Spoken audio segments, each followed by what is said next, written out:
Om asajjaya manta anutana malaganta malavanasa kusajam pramado rakato malam. Om shantihi shantihi shantihi.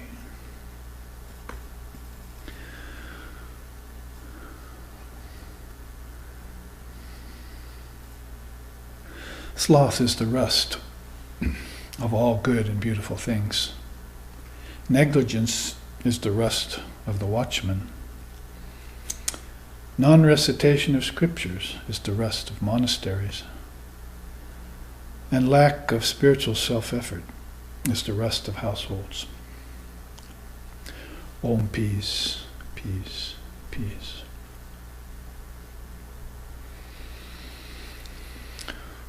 Om satyena labhyastapassa hyesa atma samyagyanena brahmacharyena nityam antaha sharirehi jyotirmayo hi shubraha yam pashanti atayaha kshinadoshaha.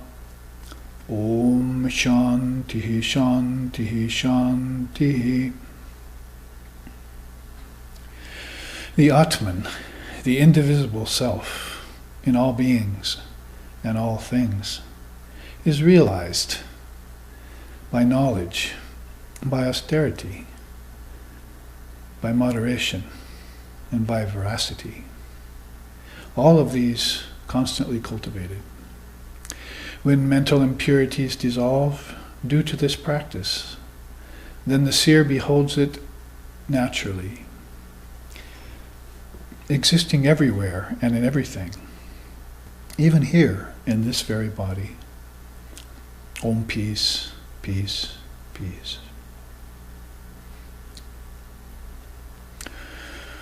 Om sahana, Om sahana bhavatu, sahana bhunaktu, saha viryam karbhavahai, Tejasvi navaditamastu ma vidvishovahai. Om shanti shanti shanti. May Brahman, the reality, protect us. May Brahman sustain us. May Brahman illumine our thinking process. May we not find fault with each other, with the world, or with the teachings. And may what we study be a source of inspiration to us eternally. Om peace, peace, peace. May peace be unto us, and may peace be unto all. Om Hari Om.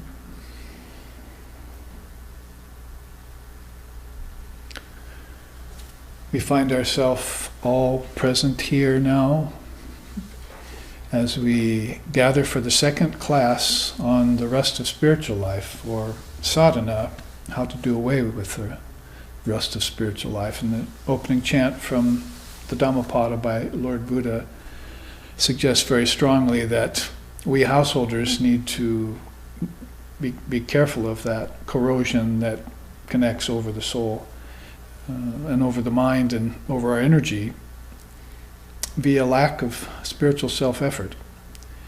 And we must declare that to go beyond praying once a week or over your meals once a day or something is what we mean by that in a Western culture, that there has to be some self-exertion on the inner planes or within you to break down these barriers to a consummate spiritual life, also to wear away that rust that corrodes the connections between our outer world and our inner world.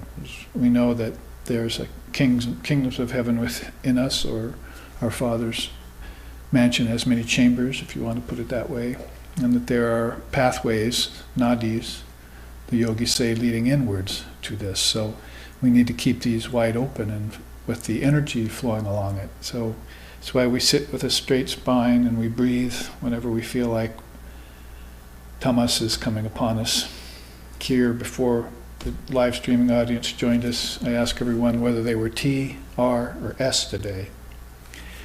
whether tamas was predominant, whether rajas was predominant, or whether sattva was predominant. And they all gave their answers accordingly. So at least to keep oneself in a sattvic state of mind, rather than restless or slothful, as we just chanted from Dhammapada of Lord Buddha, that sloth is the rust of all things good and beautiful. So to keep ourselves in a fine and fettle condition that way, we need to follow the basics at least. Sit straight, breathe. Think about the great practices and the great observances. Just to even think about nonviolence or truthfulness or non-covetousness, non-attachment, about your ishtam, about austerities you can do to widen yourself, to expand the mind so it can know Brahman, as the Upanishads say.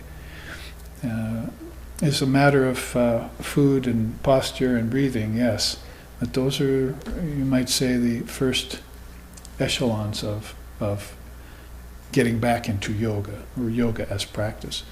We want to clear those nadis and open up those worlds so that we can start to dwell beyond all TR and S. That is, we can actually get to a Triguna state. One of Sri Ramakrishna's disciples was named Triguna-titananda. And speaking of the great master Sri Ramakrishna Paramahamsa, today is Jagadatri Puja. And so we meet on an auspicious day. Jagadatri is the Divine Mother of the Universe, of golden hue and adorned into red, and jewels and ornaments, a beautiful spectacle and sight and vision for her votaries. Holy Mother's family was worshipping Jagadatri. And we've all been to India, or some of us have, and seen that beautiful temple of Jagadatri in Jairombati, where Holy Mother was born. Vaikunta hatte Lakshmi elo, as the beautiful song to Holy Mother sings. She who was born as Lakshmi in Vaikunta has now been born as Sharda in Jairombati. So this Jagadatri comes with her, and Kali comes with her, and Durga comes with her, and Parvati comes with her. She's this unique soul now that became the only woman to head a religious order of millions of people, now 5 million people following Sri Ramakrishna and this great goddess that came with him, Sri Sharda. We're very fortunate to be among those 5 million.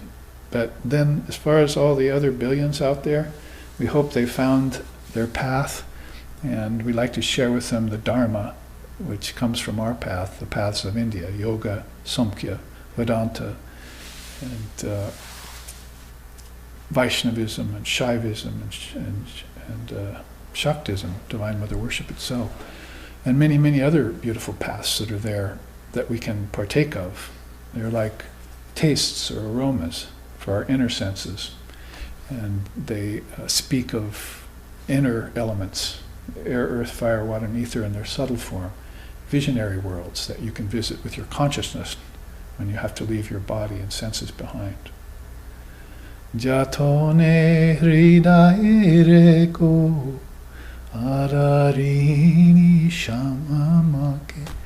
So come, let's go and see Shama. Let's go and see Divine Mother of the Universe inside the heart, in the chamber of the heart. Come, O mind. But when you come, O mind, remember you have to leave the 5 senses outside.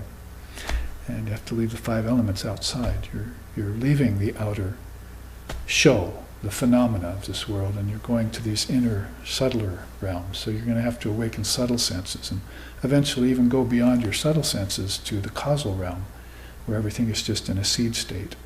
Well, basically, then if you're talking about a gross world, an inner world, and a causal world, gross, subtle, and causal, you're also talking about T, R, and S. It's tamas, rajas, and sattva. And if you want the best guide to tour those worlds and not get attached to them as you do, then Divine Mother of the Universe would be your choice. Can't be any better choice than having Divine Mother and her mantra with you at all times to protect you from various ills that can be there, attachments, and keep you on course, keep you striving, so that this rust of spiritual life doesn't collect. And this chart I left up here and brought with me to show you this bucket of rusty nails that we looked at last time. Because if you were under the auspice of someone like Divine Mother Jagadatri, Jagat means world and Datri means holder, to hold.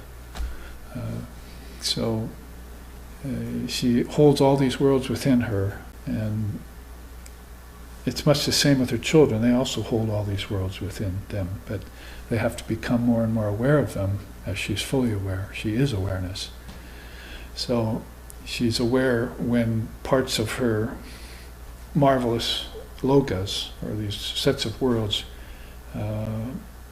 become darksome, become benighted, you see, because of the people there in these worlds not keeping our minds luminous.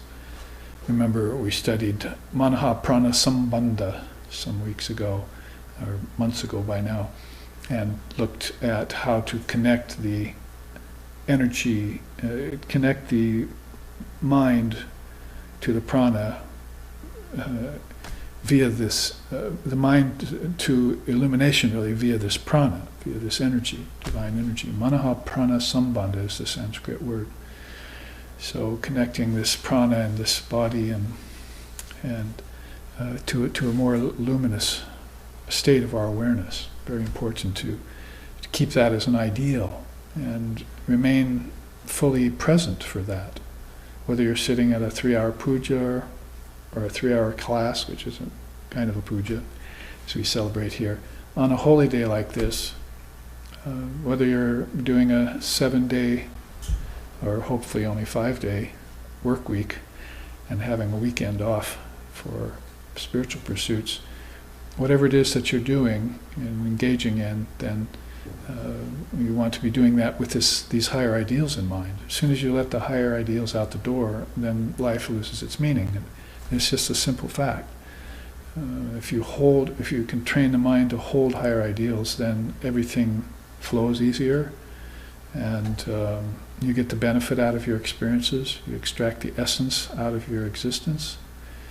And every great balanced yogi or seer or rishi will tell you the same thing, and they'll also insist that this is the only way to live.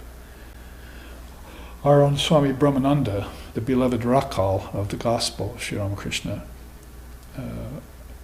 was asked once, Swami, why, Maharaj, if you found out that none of this truth was actual, if God did not exist, as it were, what would you do? And he said, well, I wouldn't live any different than I'm living now in the Dharma. So if the mind has created everything, that has projected it, then we sort of have to bow to the mind in that way and say, well, if you're such a facile and magnificent thing that you have billions of collective sparks and you have billions more individual sparks, and you have this trinity, which is a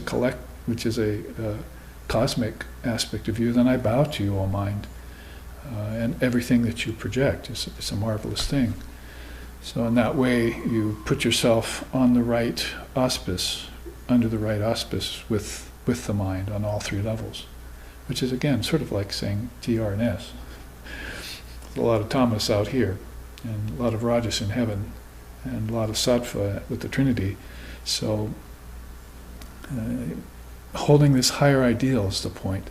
So in order to do that, you might want to entertain a few lower ideals, like a bucket of rusty nails. It just actually reminds me that there was a clown when I was young. I was living in Portland, Oregon, across the river from my teacher. I didn't know he was there at the time, Swami Sheshanandaji Maharaj. Bliss and peace be upon him. But there was a TV program in the morning, and it was a clown, and he was called Rusty Nails. I just thought of that for the first time in like 50 years, right now. Rusty Nails, I remember him. He was a clown. And we watched him in the morning sometimes when we got up. Back in Portland, did you ever see Rusty Nails? I heard that. Well, very apropos here. I don't know what kind of a soul he was because I didn't know him, and he's long passed, I'm sure, by now. But that's rather the point. You might want to entertain a lower ideal, like a bucket of rusty nails, to get yourself galvanized. Have you heard of galvanized steel? You see, I am full of puns today, I know, sorry. But some of these nails, they get rusty like here, and then, they fuse into clumps of rusty nails, and then you have to, break them apart. And then dip them in a salt solution, we were saying last week, so that you get all the rust off of them, and they could actually be used for something again, for a higher purpose. So we started out with that chart yesterday, and last Sunday. This is our second class then, and we, in order to remind us, that is, remind the mind, take this quote up here, for instance. It says, like nails left out in the rain in a bucket on a deserted construction site, gradually fusing with one another into lumps of rusty iron. Similarly, the neglected and untrained mind forms complexes of residual karma called samskaras that impede spiritual progress and dictate the unhealthy condition of future births in ignorance. So we wanted to study samskaras, so I resurrected 2 old charts from years ago called Samskaras in the Human Mind and the content of a samskara. What's a samskara in your mind filled with? So we'll look at those soon. But we also, if you remember last week, looked at the 3 kinds of being. You might call them TR and S too, Thomas, Rogers, and Sattva. The animalistic, the heroic, and the divine. And a couple people wrote to me since last week who had tuned into the live streaming class last Sunday and said that they had remembered that teaching out of Tantra, that even the animalistic, even the devotees fall into an animalistic tendency, that is, they still behave somewhat like their animal counterpoints, so that is something that gets weaned out of one when practice begins to be engaged in. That's called sadhana. So sadhana is a cutting-edge word. We were on the way to the class today, driving the car, and I was remembering how samskaras in the mind, as this lovely quote reminds us, persist. And if you were to ask, where do samskaras come from and what do they consist of, then you'd have to say 2-part answer. First, they come from experiences you've had in this lifetime. So if you've reached ripe old age of 50 or 60 or older, and or even if you're younger and you begin to inspect the mind, you find out that many of the experiences you've had in the earlier life formed complexes in you, or impressions that make you act a certain way, think a certain way. And that can become rather habitual, that way of thinking. People think in one way that they're most comfortable in. It's not necessarily the best way to think. Like, say, with narrow-minded people who say, oh, my religion is the only way, or something like that. Then there's a way of keeping a higher ideal, as we were just saying, that all religions are pathways leading to God, would be a much higher way to keep it. So if you were keeping your mind on that ideal, your mind would get used to the idea of expansiveness, openness, and would get rid of the rust of hypocrisy and narrowness. And you would carry that into your next lifetime. So you have to look both backwards and forwards. Now we know the teachings of the 3 phases of time, past, present, and future, is that the devotee doesn't want to spend a lot of time brooding on the past, maybe none would be better, and doesn't want to project into the future, but wants to stay as close to the ongoing moment as possible. Not the present, but the eternal moment. It's good to start with the present because that's more sattvic, but then you have to refine the present into an eternal moment where you begin to transcend the idea of time, the idea of space, and the idea of karma, cause and effect. So that study of the 3 phases of time then becomes very important for the devotee. For most people, the 3 phases of time are just that, living in a pleasurable moment, brooding on what happened to them in the past, and then projecting into the future with hope. So brooding and hope, not our favorite qualities as spiritual aspirants. We need to live more close to the cutting edge of Mother Kali's sword, as we say here on Jagadatri Puja, and keep everything sharp and clean. Even swords can gather corrosion, you see, so their blades have to be sharpened all the time. But my point in bringing this up mainly is that brooding on the past is the content of a samskara. And that would be the answer to part A. But part B, you would know that there's a samskara from a past lifetime. And therefore you could also then assume that anything you do in this particular lifetime will also be the samskara for a next lifetime if you're not careful. Of course, samskaras are positive, negative, and mixed, as we will see in some of these charts we'll look at today. But when you're looking at a past samskara, then you have something that's formed in the past, and you have to be careful to undo that like a bucket of rusty nails. Find yourself a hammer and another bucket of salt solution and get busy and take away that rust. And then in this lifetime, make sure you keep up the standard. Keep yourself pure, keep yourself thinking high ideal, keep breathing, keep practicing your posture, keep reading the scriptures, keep meditating, keep holding the ideal of serving God and human beings. In other words, practice the 4 yogas, which are, as Vivekananda said, the new religion of this age. Keep that up every day. Think about it every day. To think about something is to actually bring it into existence, because that's what the mind did. It thought about things and everything appeared. As soon as it stopped thinking about them, like in deep sleep, everything disappeared. So the mind has this ability to turn off and turn on. So you have to be very careful about what you do in this particular day-to-day movement of things. Like I remembered today, the thought of my mother, you see, was as a devotee of God. I actually brought the Vedanta to her in her old age, and she took Ramakrishna as her ideal, and also liked the sound of the Mahavakyas, liked the idea of formless reality.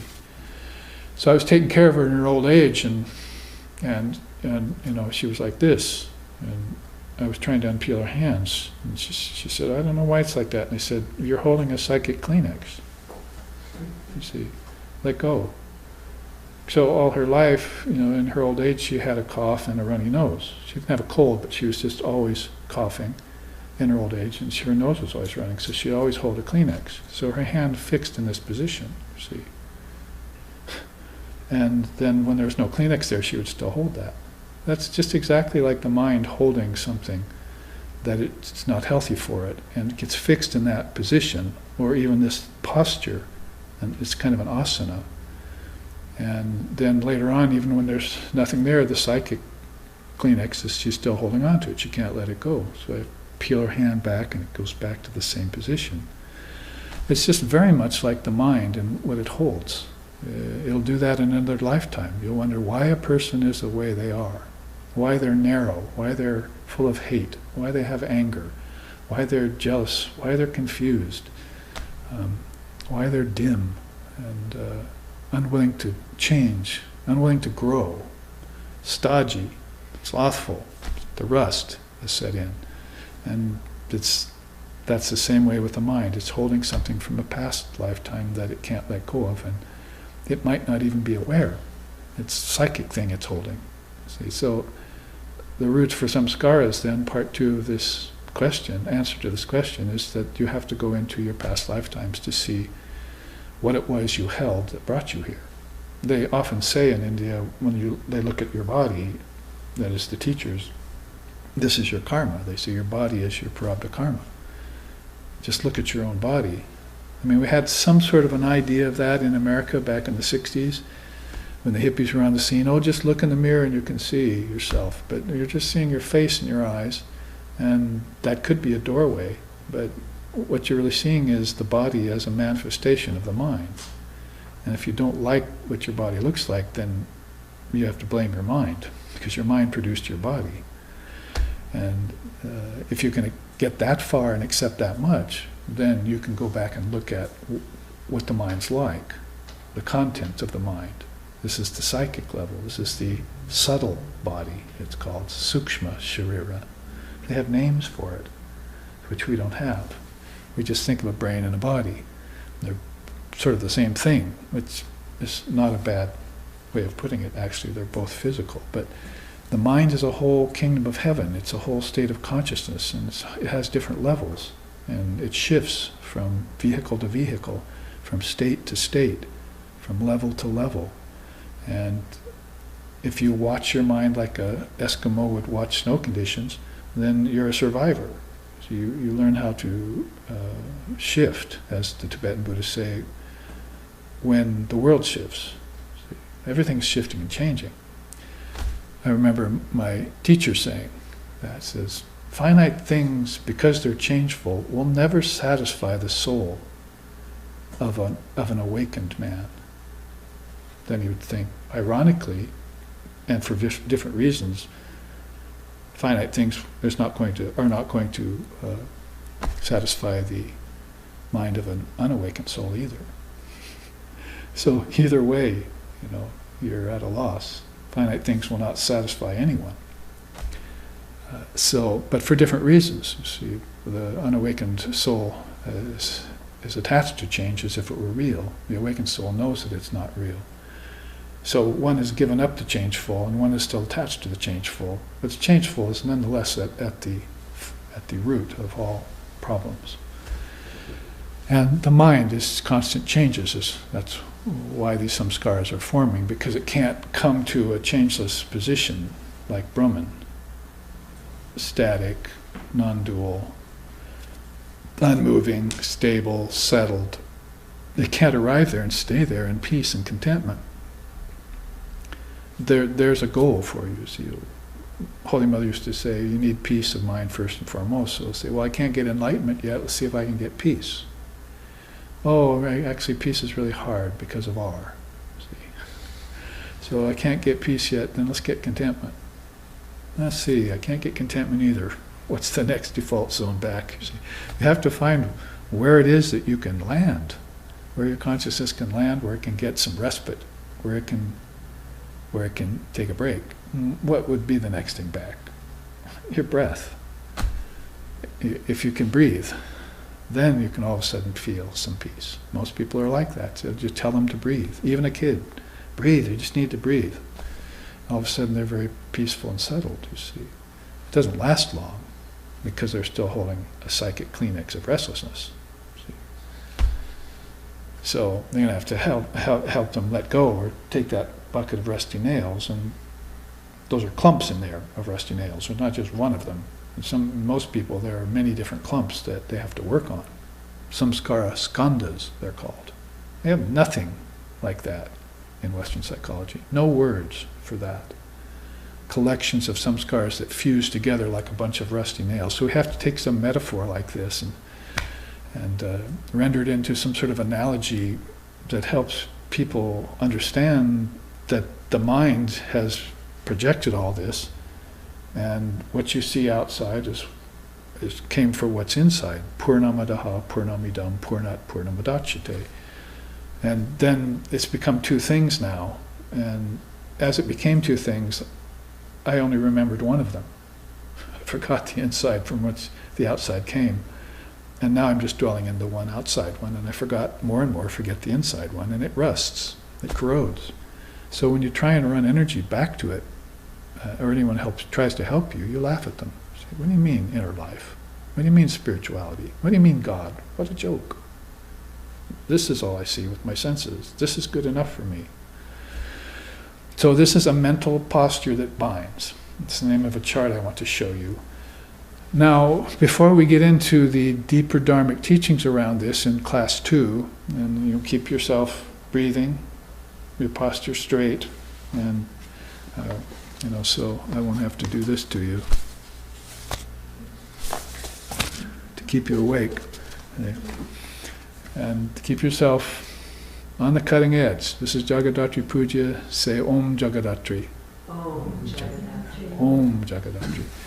So we want to keep her, because she is awareness of the sharpest, purest, freest, stainless steel kind of consistency. We want to keep her foremost in our mind, and then, along with her, these higher ideals that she blesses us with. So, in that way, if you remember, in the same way that last week we looked at this, and we're not going to go through it again, don't worry, but we also looked at the three types of beings in Tantra: animalistic, heroic, and Daiva, divine. Now, I propose for you then this chart next, because we also want to know that there's basically these different kinds of paths, like this three eternal gateways, it's called. Now, I'll call up my copy here, and we'll look at it. There you see actually a beautiful picture I took in India of a fresco that one of the devotees had painted over the ashram, one of Ramakrishna ashrams there, see. And you can see it there over the doorway you walk in. And that's how they want to keep their mind. Even in India, which is in cities, that are polluted and a lot of dust and a lot of craziness and everything, even more so than in ways than our own Western cities. You want to keep your mind high on this, as if you're walking through this gross world, but the celestial world is always in front of you. You're always seeing higher things, just like looking up and seeing a fresco over a doorway. So there you see, it's the image I used for the three eternal gateways. And also subtitled The Four Veiled Doorways and the Four Fundamental Paths of Life. So this is by way of elucidation for our understanding, and also by way of concession for the problem of falling into rusty paths, into paths that are forested, weeds and undergrowth and so forth. It's like you can't get through the forest, and so people do this by the millions. Is the thing. So these three eternal gateways are actually, if you can see there, Dharma at Ramakrishna's feet, Adharma and Swadharma. So there are souls that are running along these three pathways, as you might say, as they live and as they die and as they return or not return, Swadharma. So these are the three eternal gateways in which beings are always flowing through, and they're doing it according to their own auspice. It's not done by God or by Mother. It's done by the soul itself, which path it wants to choose. And that's the path of the mind's own free will. It could be a big problem. Depends on how enlightened your will is.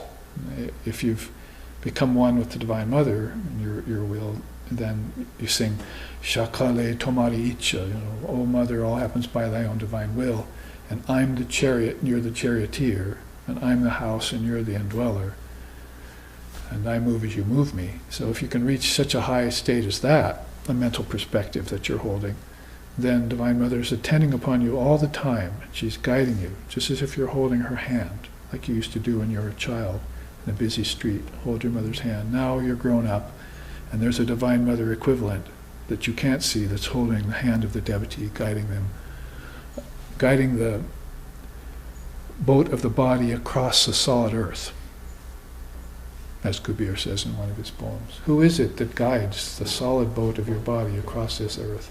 It is your Guru, says Kabir. Meditate on her holy feet. So you have this invisible ideal. Funny, talk about Jagadatri Puja, Holy Mother's family worshipping her in Jairombati, in the beautiful village, city, or town. You also have to think about Holy Mother as a little girl walking around with four goddesses. Remember that story? So Shardamani, they actually called her Thakurmani, was her name when she was born. Thakurmani, it's like she was going to be Thakurs, see. But then they started calling her Shardamani, and then Sharda. And so one day little girl came up to her mother and said, "What happened to those four goddesses that used to walk, those four ladies that used to walk around with me all the time?" And her mother realized that she had these companions, you see. So Holy Mother, as a young girl, had these 4 goddesses on all sides of her, conducting her around the village, protecting her. And they eventually disappeared from her sight as she grew up, and went inside, disappeared into her. Where else would they go? They came from her. They were certainly going to return to her. So this is kind of the idea of the devotees of the Divine Mother, or who have any ishtam of a powerful kind, will be guided by them along this path of Dharma, maybe even to reach the Swadharma. So let's look basically at that first. You can see it can be explained by looking at Adharma's concomitants, let's say. There's the Lokayatika marg. Marg means path. So there's the path of those who are materialists. Sound familiar? Maybe most of the people you knew in the West here as you grew up, possibly even your parents. Although hopefully your parents if they were moral and ethical, had a higher thinking process, and were also thinking in terms of a more rich and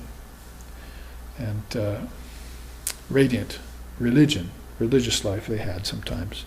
But otherwise it was Lokayatika marg. They were following the path of materialism. That's under the adharmic heading. You're not going to get anywhere but back to matter doing that.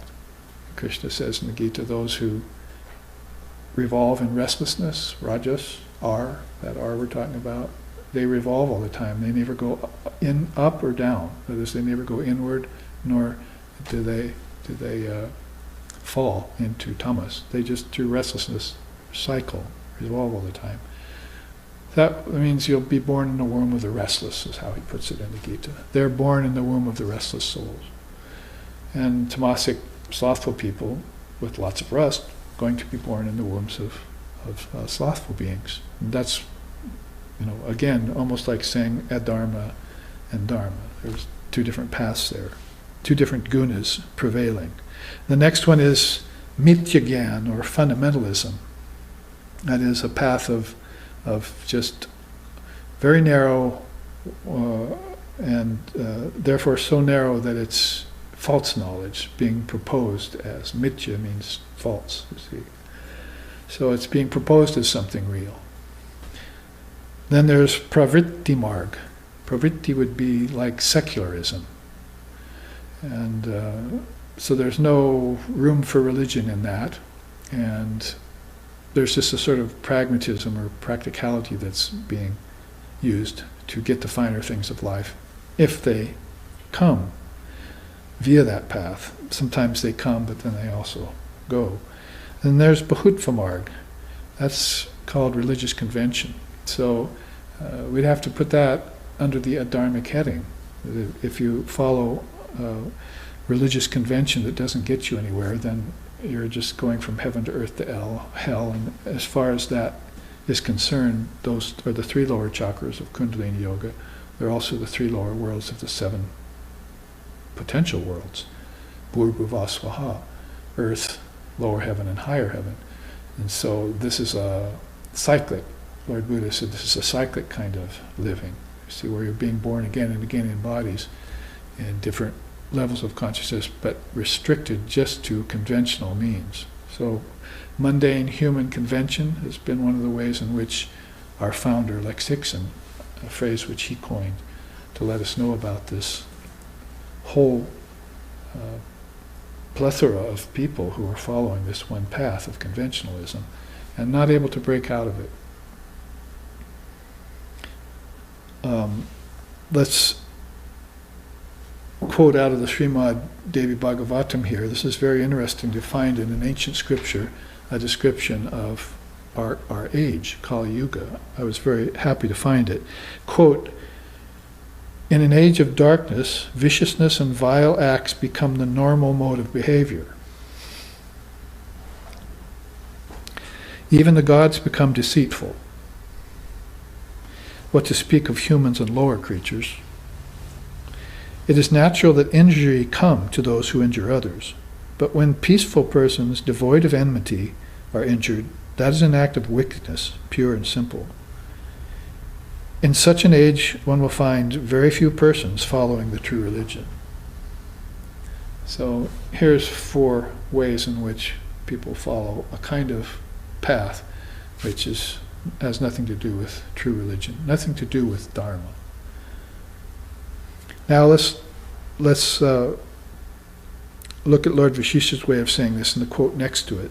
That was from the Srimad Devi Bhagavatam, so that was Divine Mother's description of the Kali Yuga that we just quoted, age of darkness, where vile acts become the natural mode of behavior, quite often covered as if you're doing good to people, but it's actually not good for them at all, like commercialism and environmental pollution and so forth, things that are seeming to be good for people but then end up with these bad effects, and all under the deceitful eye of people who want to make profit and gain the only meaning for life. That kind of viciousness. Lord Vashishtha says about it, that intrepid spiritual wayfarer who inquires into the wise characteristics of Dharma, he treads the proper path. He learns concentration and meditation, the significance of the scriptures, discrimination between the real and the unreal, and knows what actions are to be done and which are to be not to be done. Oh, Lord Vashishtha describing then the dharmic person. So side by side here, beings who are attracted to these 4 paths, or one of them, or maybe an admixture of them, and a person who is following the Dharma, heading toward their Swadharma. It's not rocket science, as we say. It's this clear and simple way in which Vedanta would explain this. Now, if you go down to, those were the 4 veiled doorways, right? Now let's look at the 4 fundamental paths of life. They are Vyavaharika, Dvaita, Yoga, and Advaita. They're strewn across the bottom of this chart here. 1, 2, 3, 4. So, Vyavaharika is, of course, the worldly path. It's following directly under the Dharma. It's a quote there by Shankara. He says, meditation on the meaning of truth as it is taught in the Vedanta leads to the highest illumination. By this means, the misery of worldly life, Vyavaharika, is destroyed altogether. So, of course, whenever I hear the word Vyavaharika, I think of my Swami, my teacher, Swami Shishanandaji. So he would say that, when he would say, you're following the Bhoga Marga in the West, that's the path of pleasure. That won't get you anywhere. You have to follow the Jnana Marga, path of wisdom. And he says, so it's Vyavaharika, he would say. It's this path of worldly life leading to suffering, instead of Paramartika, which is the supreme path leading to illumination. So life should be lived in such a way that it conduces to your freedom in the end. The 4-fold path of Mother is basically Dharma, Artha, Kama, and Moksha. So you can have wealth and you can have satisfaction of your desires if you do everything in the Dharma, and it'll end up in freedom. So in this way, you want to be very careful then of the rust of these paths. The whole path has become corroded. Yet people are flowing along it all the time, and they're becoming polluted. Their souls and minds are becoming polluted by contact with it. And it's not rocket science, as I just said. It's easy to see how people have fallen into this and fallen out of simple divine remembrance of the truth. Like we sang last week, even we sang Om Shtapakaya Cha Dharmasya Sarva Dharma Swarupine Avatara Varishtaya Ramakrishna Te Namaha Om Namah Shri Bhagavate Ramakrishnaya Namo Namaha. So, Om Shtapakaya Cha Dharmasya. Salutations to that one who is steady, Shtapakaya, in the Dharma, in the highest Dharma. Sarva Dharma Swarupine is also the father of all the Dharmas. See, he was the establisher and stayed steady in all the dharmas. Avatar Varashtaya, he represents the best of all the avatars that have come to earth. Ramakrishnaya te namaha, we bow, salute thee. Who else shall we salute in this world, in this old waddled? Who else should we salute but a great soul like that? And not just came and said some beautiful things about one dharma or one path, but established all paths as valid ways to reach the truth, and stayed steady in them as he did so, practiced them all. We have never seen that before. And therefore we proclaim him to be the greatest of all avatars, of the same consistency of Jesus, Buddha, Krishna, who have come from time out of mind through yugas, and now here with us today in the Kali Yuga, in an age where vile and vicious acts have become the normal behavior. So who else should we turn to, particularly in an age like this? Sometimes we would sing it like this. Sarvana Shedare Ashi Dharma Dharma Duto Keli Sharananda Mahikali Moha Kalar Namohini Sharananda Mahikali Moha Kalar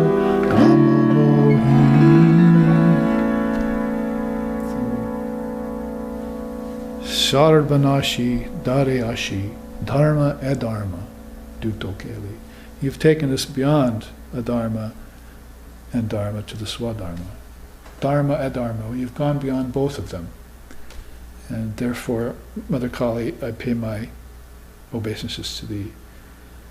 The author of this song, Kamalakanta, says with a restless mind, you put to death virtue and sin alike, Dharma and Adharma, with your flashing sword of wisdom. So a beautiful Bengali hymn or bhajan that we sing. And then goes on to say, oh, you've even bewitched the mind of Lord Shiva. Sadananda Mayi Kali, Moha Kalar Manomohini, Mahakala, you've even bewitched the mind of Shiva. So in any way you sing it in a stotram or in a bhajan, you'll find that this Dharma is foremost on the minds of souls who are embodied, because they've not come here to have fun, and they've not come here to just forbear suffering. They've come here to reach the highest goal.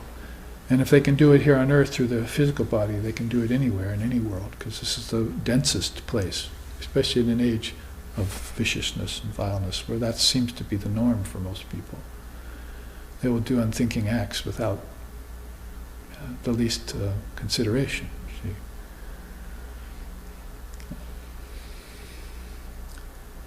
To expect wicked men not to do wicked acts is insanity. So those are naive people.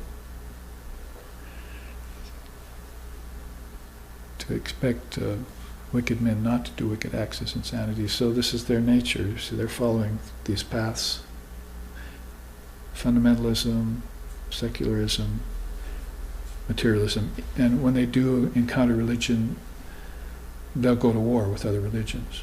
They'll try and use religion as an excuse that God's on their side to try and get the goods and riches of other countries. When I moved into a house I just had to move to, after 17 years I had to move, so I moved into a house and there was an American flag hanging out in front of it.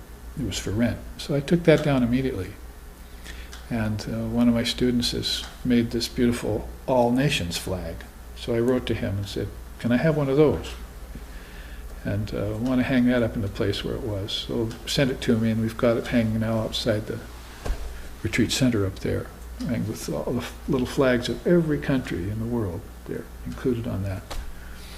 And so that's a idea of universality, even here in the world, culturally.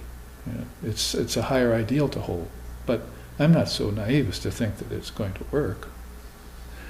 I'm not hanging it up there because I have any hopes for the world. I don't have any hope for the world whatsoever or for people, because there are too many of them following these paths. But the more people we can convince of the Dharma and its efficacy, and maybe even a few of them reach the Swadharma and get full enlightenment, that's going to shift the emphasis of positivity and human betterment. See. It says, so my teacher used to say that, it said, the scientist's art should not play into the hands of the politicians. A scientist's art should not play into the hands of the politicians. It should always be kept for the betterment of human society. So that's bad influence. And so you can see that even people following a religious convention could get influenced by materialists, see, or by secularists. And then all of a sudden you've got atom splitting and atom bombs and people dying and countries warring with one another. That's the world. We can't sit around and bitch and complain about it, as my brother used to say, piss and moan about it. But we can't really do something about it because it's never going to change. So what we can do is focus the mind on the Dharma and share that with our children, raise our children in it, so that more and more people, there's more and more of an impetus towards actual positive change for the betterment of human society. And more Dharma to consider, more people to consider it. Win some souls over for that. And it wouldn't be necessarily just in the old missionary style of Buddhism and Christianity. It's going to have to be with this new dispensation. The new dispensation of Sri Ramakrishna Paramahamsa. So I just sang that. Om Shtapakaya Cha Dharmasha. Someone who came here with a message not just of one religion or not just for one culture. Like, say, Shankara for India, see, but for all beings, for all beings and for all souls to have a chance. Holy Mother used to say that Sri Ramakrishna has come and now all beings can get enlightenment. The path is wide open. So that's, if there's any real good news, then that would be what we would have to list as the good news. All souls can get enlightenment and free from the fetters of adharma. So one other quote here, and I think although Vyabhaharika is the worldly path, then you could say path of dualism is rich in India. That is, God and I are separate, but I love God. But if you're over here in secularism and so forth to say there is no God, there's no God and I'm not God either. So you have no higher ideal. You just have the ego in matter, basically. They say we love God and we pray to God, but they don't love God. They're not praying to God. They love the ego and they're praying to the ego. That's what my teacher used to say. And he saw it very clearly teaching the Westerners. They have a sort of foggy idea of what God is as a concept in their mind, but the ego is still in charge. He used to say, you Westerners, you pray to God, but you keep the powder keg dry. See? So you pray to God, oh, may I be safe from my enemies, and may I win victories and so forth, and I'll put it all in your hands. Well, actually, no, I'll keep the powder keg dry just in case you're not there. See? And I can use power, the ego's power, you see, split the atom and wreak havoc on people, dominate over them. And India is known, that's one of the 8 occult powers since time out of mind, domination over others. It's the ego's pastime, favorite pastime.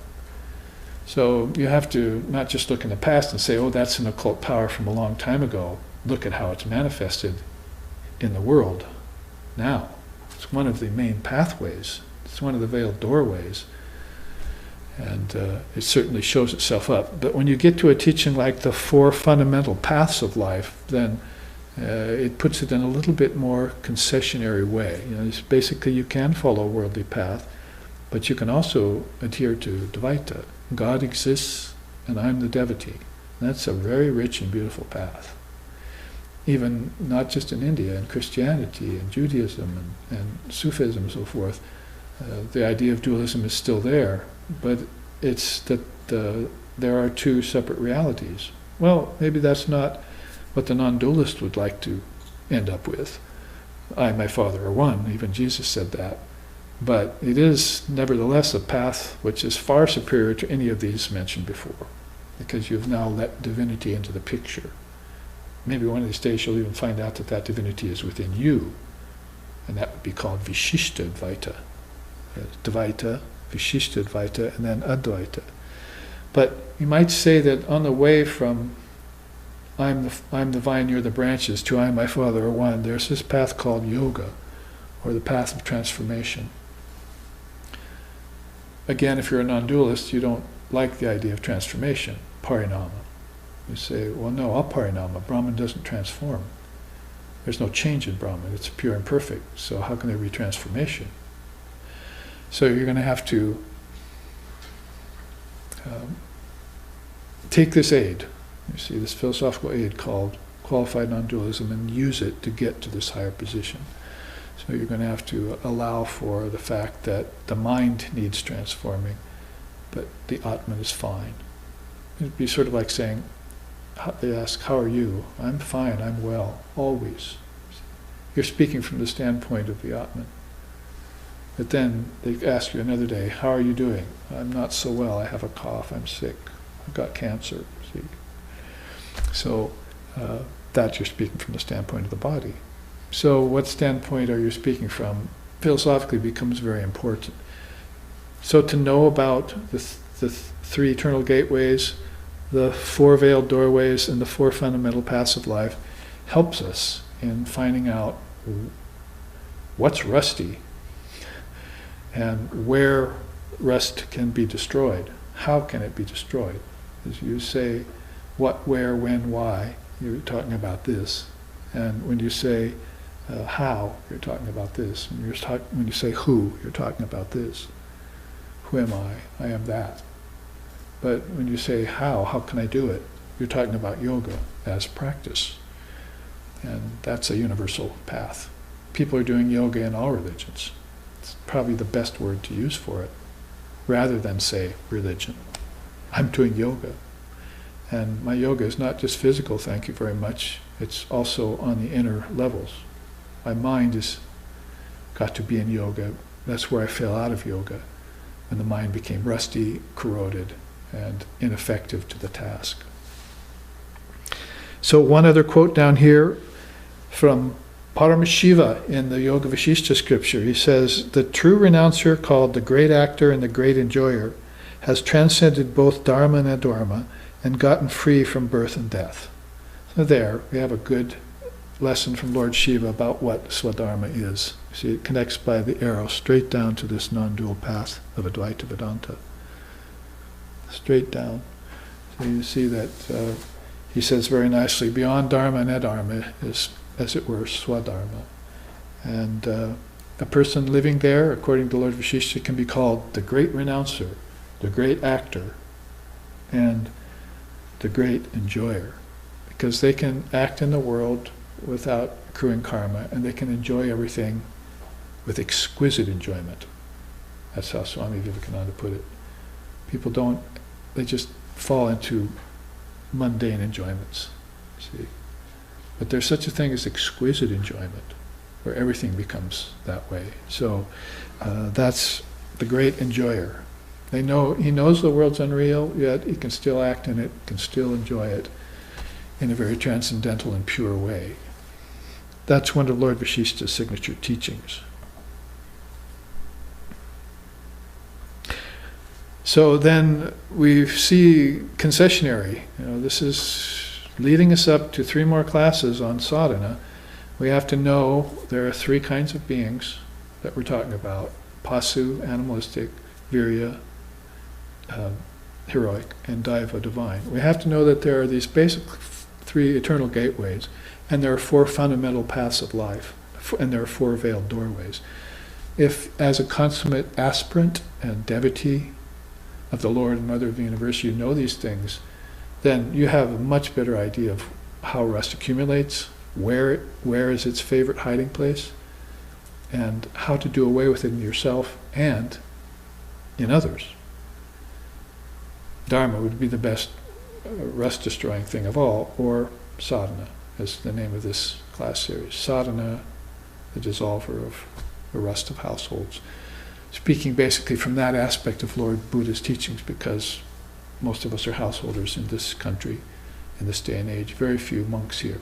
In India, non-recitation of scriptures would be the rusted monastery, so Ramakrishna order, no rest there. I know personally by visiting the monks and sometimes being their guest in the morning at their classes and so forth, that they recite hours every day of the scriptures, every day of their life. Every day without fail. It's a part of their routine. And it's at 4 or 5 in the morning, after they've meditated for an hour. A place called Advaita Ashrama I visit in Calcutta, and in Himalayas is like that. So this isn't just, oh, let's do this once a week. See, or let's just do it because it's good for us. This is what to do, to keep the rust of ages away. To not only keep viciousness and vileness away, but to actually make ourselves and cut ourselves in the image of God, shining examples of what, in the Kali Yuga, of what God should be like, and representatives of our great master, Sri Ramakrishna Paramahamsa. Very important, all these things. And also children of the mother. We don't want to represent mother in any other way than the best possible, do we? So this is the responsibility of freedom. Okay. Freedom comes with responsibility. You've probably heard that. So that's what we mean when we say that. There's another way of looking at this that's very good. So it was fun for me to colorize this chart yesterday, because I thought it would be good to add into this class series. We know this beautiful chant which we say every day, Om Asato Ma Sadgamoya, Tamaso Ma Joytirgamoya, Mrityor Ma Amritam Gamaya. That's lead us from lower truth to higher truth, and from the illusion of death to eternal life. Reach us through and through, O Lord, with thy sweet and benign presence. That's a beautiful chant that many of us have memorized and know about. And there you see Swami Vivekananda doing exactly what we just said, sharing the Dharma with other people in this beautiful illustration. So there in India, people from different religions, you can see them wearing different turbans and different wear, different cloths. So they're all coming to hear this universal message of Swami Vivekananda that comes straight from the heart and mind of Sri Ramakrishna Paramahamsa. He was the best example. Talk about a soul who was 100% present in the Dharma and in the Swadharma all the time. People talked about him that way. And so we know from many good accounts that he was precisely what he's made up to be in books and by descriptions, by people who actually saw him.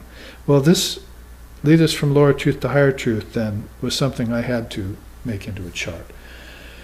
And so I had to think how people rise from lower truth to higher truth, because when Vivekananda came here, they were evidently, from what I heard, they were in 1890s, there were a few people who were interpreting that Asato Ma Sad Kamoya chant as lead us from falseness to truth. And he said, oh no, nothing's all false.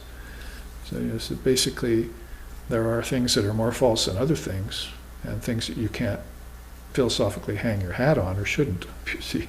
But he said, it's always from lower truth to higher truth. There's always some truth in everything.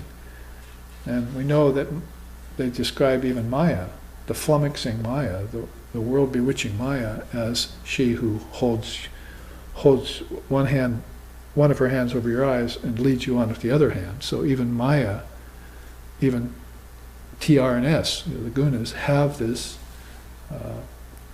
way of leading one out if one can look for the revelatory power. Because other words for tamas, rajas, and sattva are avarana shakti, vikshepa shakti, and prakasha shakti. Prakasha shakti is the revelatory power, so it leads one up and out of mitjigyan. See, that's what we start with here. And we also saw that it was one of these paths here, right? Mitjigyan marga. So here it says, actions which are mindless, deluded, violent, harmful, spiteful, hateful, jealous, and evil, If we're looking at it from the standpoint of something to rise above, then there are people who are following the worldly path who actually practice evil. And they're spiteful and they're hateful. And they can even smile at you and be spiteful and hateful. Swami Vivekananda called that the world of fair faces and false hearts. That they would look at you with a smile, but behind the smile is this intention to do you harm. Or to be against your highest good, however you want to put that. To be in your way all the time. So these paths are a bit generalized, but you can see that if you look into instances in your life and the lives of others, that they have direct parallels to that kind of behavior. So usually you hear viciousness and violence, you think about acts of outright killing and murder and wantonness, but those are at least what they seem to be. There's no hiding those, you see. But this other kind of deceitfulness is being described here is a kind of way of veiling it with these paths that you walk. So it gives you an excuse to do these things, to the environment, to people, to other countries, and you can feel fine about it all the time you're doing it. It's a very deep-grained problem in human nature. It's why some people are pasu and other people are virya. You know what I mean by that? Some still have animalistic tendencies and they can't help it.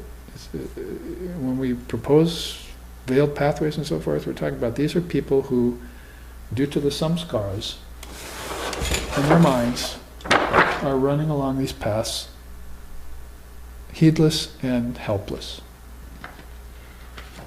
2 H's. I'll think of another H here soon. Heedless and helpless. See? They can't help themselves. Like animals can't help themselves. Tigers kill. So, I mean, we just heard about a couple of kids who burnt down a forest with fireworks. It's on the mainland this summer. Playing with some fireworks and the whole forest goes up, you see. Horrible. Thousands of trees died, hundreds of animals. Insects, people died, not to speak of those others. So a bolt of lightning did the same thing a few weeks later to a whole area. So do you blame the kid or you blame the lightning? These are things that happen in Maya, and they're going to keep on happening. And you have basically one protection, is to protect yourself with the Dharma. Because morality and ethics aren't going to help. Neither are your court and justice systems going to help. And I can certainly tell you, your prison systems aren't going to help unless they change their attitude about things. Your hospitals aren't going to help. My teacher used to say, oh, they say they love God. All of you say you love God. You know, but then the teacher comes and says, okay, I'll show you how to love God. And no, I'm going to wait till God comes to me. God has to come to me. And then he'd say, yes, but will God come into your football field? Will God come into your TV? Will God come into your bowling alley? See? So they'll put off these things as far as they can, arm's length, out of sight, out of mind, the very things that will help them. And they'll do that for lifetimes, and they'll become samskaras, collective samskaras in the mind of the heaven seekers, collective samskaras in the mind of the worldly people, and collective samskaras in the minds of the evil who want to dominate and wreak havoc and war in their next lifetime. They're set for it. You can't be naive about this, and you can't be judgmental about it. You just have to get free of it. Have to have higher sense, deeper intellect, because you're not going to stop it. There's a wave of violence coming all the time, and we see that more and more with terrorism now. But there's also a wave of bliss that's constantly coming. The name of Ramakrishna is a wave of bliss. Sharada Ramakrishna Name Bande Kechere Bai. Sharada Ramakrishna Name Bande Kechere Bai. There's this wave of bliss of Ramakrishna and Sharda's name coming. Can't you hear that sound, that wave, the sound of that wave coming? So immerse yourself in that for protection and for freedom. And so higher qualities will come from that. This wasn't a sidetrack, this was an explanation of things that I'm trying to pull together here in connections. But let's go on to these higher things coming. If you're at the level of Michigyan, this is avidya. Avidya means lack of vidya. Vidya means knowledge. So you don't have any knowledge yet to speak of. Avidya, you actually have ignorance. 5 kleshas in yoga. What's the first one? Avidya. What does it mean? Lack of knowledge of my true nature. It doesn't mean lack of knowledge of facts and figures, history, schooling, secular things, you see. It means I don't even remember my true self anymore. I think my ego is myself. I think my body is myself. So that's how deep the ignorance has gotten. So that's avidya. You see this graph up here goes from avidya to aparavidya, lower knowledge. Then it goes to paravidya, higher knowledge, and it finally ends up in parama advaita. That is the supreme state that's beyond dharma and undharma and beyond knowledge and ignorance. It's even beyond wisdom. It's beyond scriptures. So this is a graph you follow, and this is how people react inside of each levels of this graph. If you're there stuck in avidya, basically you're using knowledge merely for purposes of making a living. That's a problem. And you can point it back here to the path of worldliness and materialism. The only reason you learn anything is to make a living. That's how they orient you. And it's good if you learn something to make a living. We're not saying that. But if that's the only reason you're doing it, then that's where you begin to run afoul. And the rust begins to infill these channels towards what's beyond karma. What's beyond dharma, adharma. Then intellectualism for pleasure-seeking and power. So you build a sort of intellectual sheath full of knowledge, secular knowledge, and you're using that for power, as we just said. Scholarship to gain fame out of ambition. So these are the higher runs of these veiled pathways, aren't they? That people still know nothing about themselves. They're trying to get money for fame and also for pleasure to lead a worldly life. So that kind of scholarship and intellectualism, Sri Ramakrishna said, I spit on that. You must go beyond those kinds of things and outside of mere book learning and get to direct spiritual experience. Ooh, boy, that's way up here. All the way to the top. The acquisition of direct spiritual experience would be the ultimate thing, you see, on this path to higher wisdom. But let's not jump too soon. Then aparavidya is there. This was all done in just pretty much rank ignorance, see, of anything higher. Aparavidya is called lower knowledge, so you're beginning to get some idea. That's why you find words appearing there like altruism and so forth. So here's preoccupation with facts and figures at a rather low level. Gathering of information for ego gratification, because then you can impress your friends. Oh, I know something about that. Here, let me tell you about that. See, I'm wise and so forth. So you begin talking and talking. Secular subjects gained for conventional means. That's rather like this conventional religious path, isn't it? It's pretty soon you have just conventional knowledge, and that alone you remain content with. Then at the middle of this, it starts to get a little bit refined. Knowledge utilized for altruistic motives. All of a sudden, what would you call that as compared to the rest of this?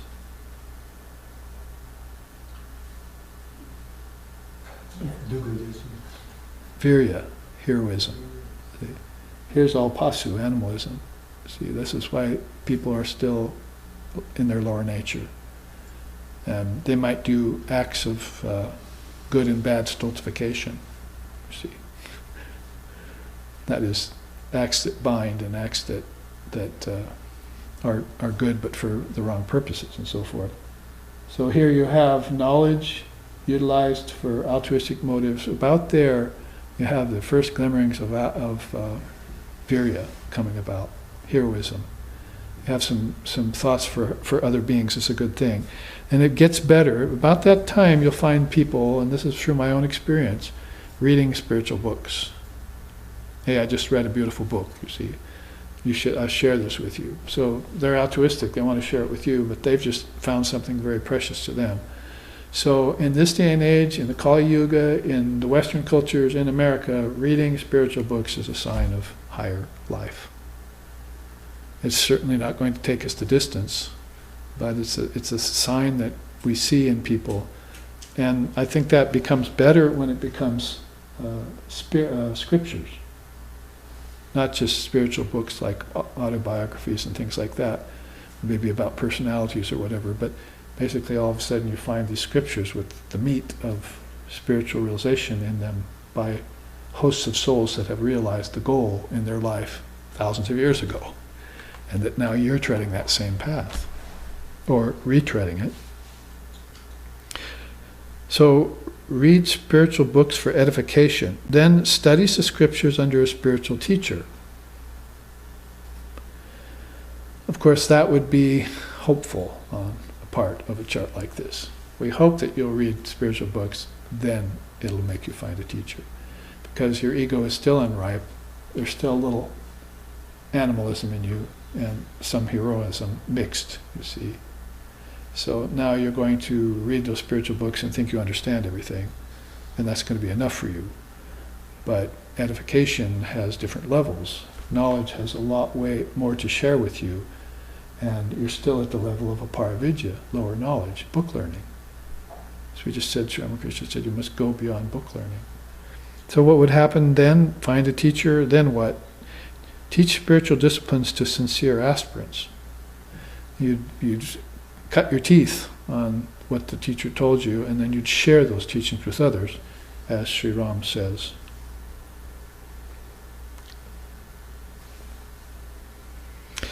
Then Paravidya comes next. As we end the half of our class, we'll break here in a few minutes, but we'll have just enough time to finish this up. That is, transmitting the teachings to help free or liberate. So your heroism just took a higher turn. Now you actually have a strong desire that all beings get free. You want to work for the highest good of all sentient beings, for the enlightenment of all sentient beings, as they said. So that's your highest aspiration right now. And as this happens, worship of the deities in a non-dual state of mind. I think that's very well put. You can worship the deities, and so that would be good.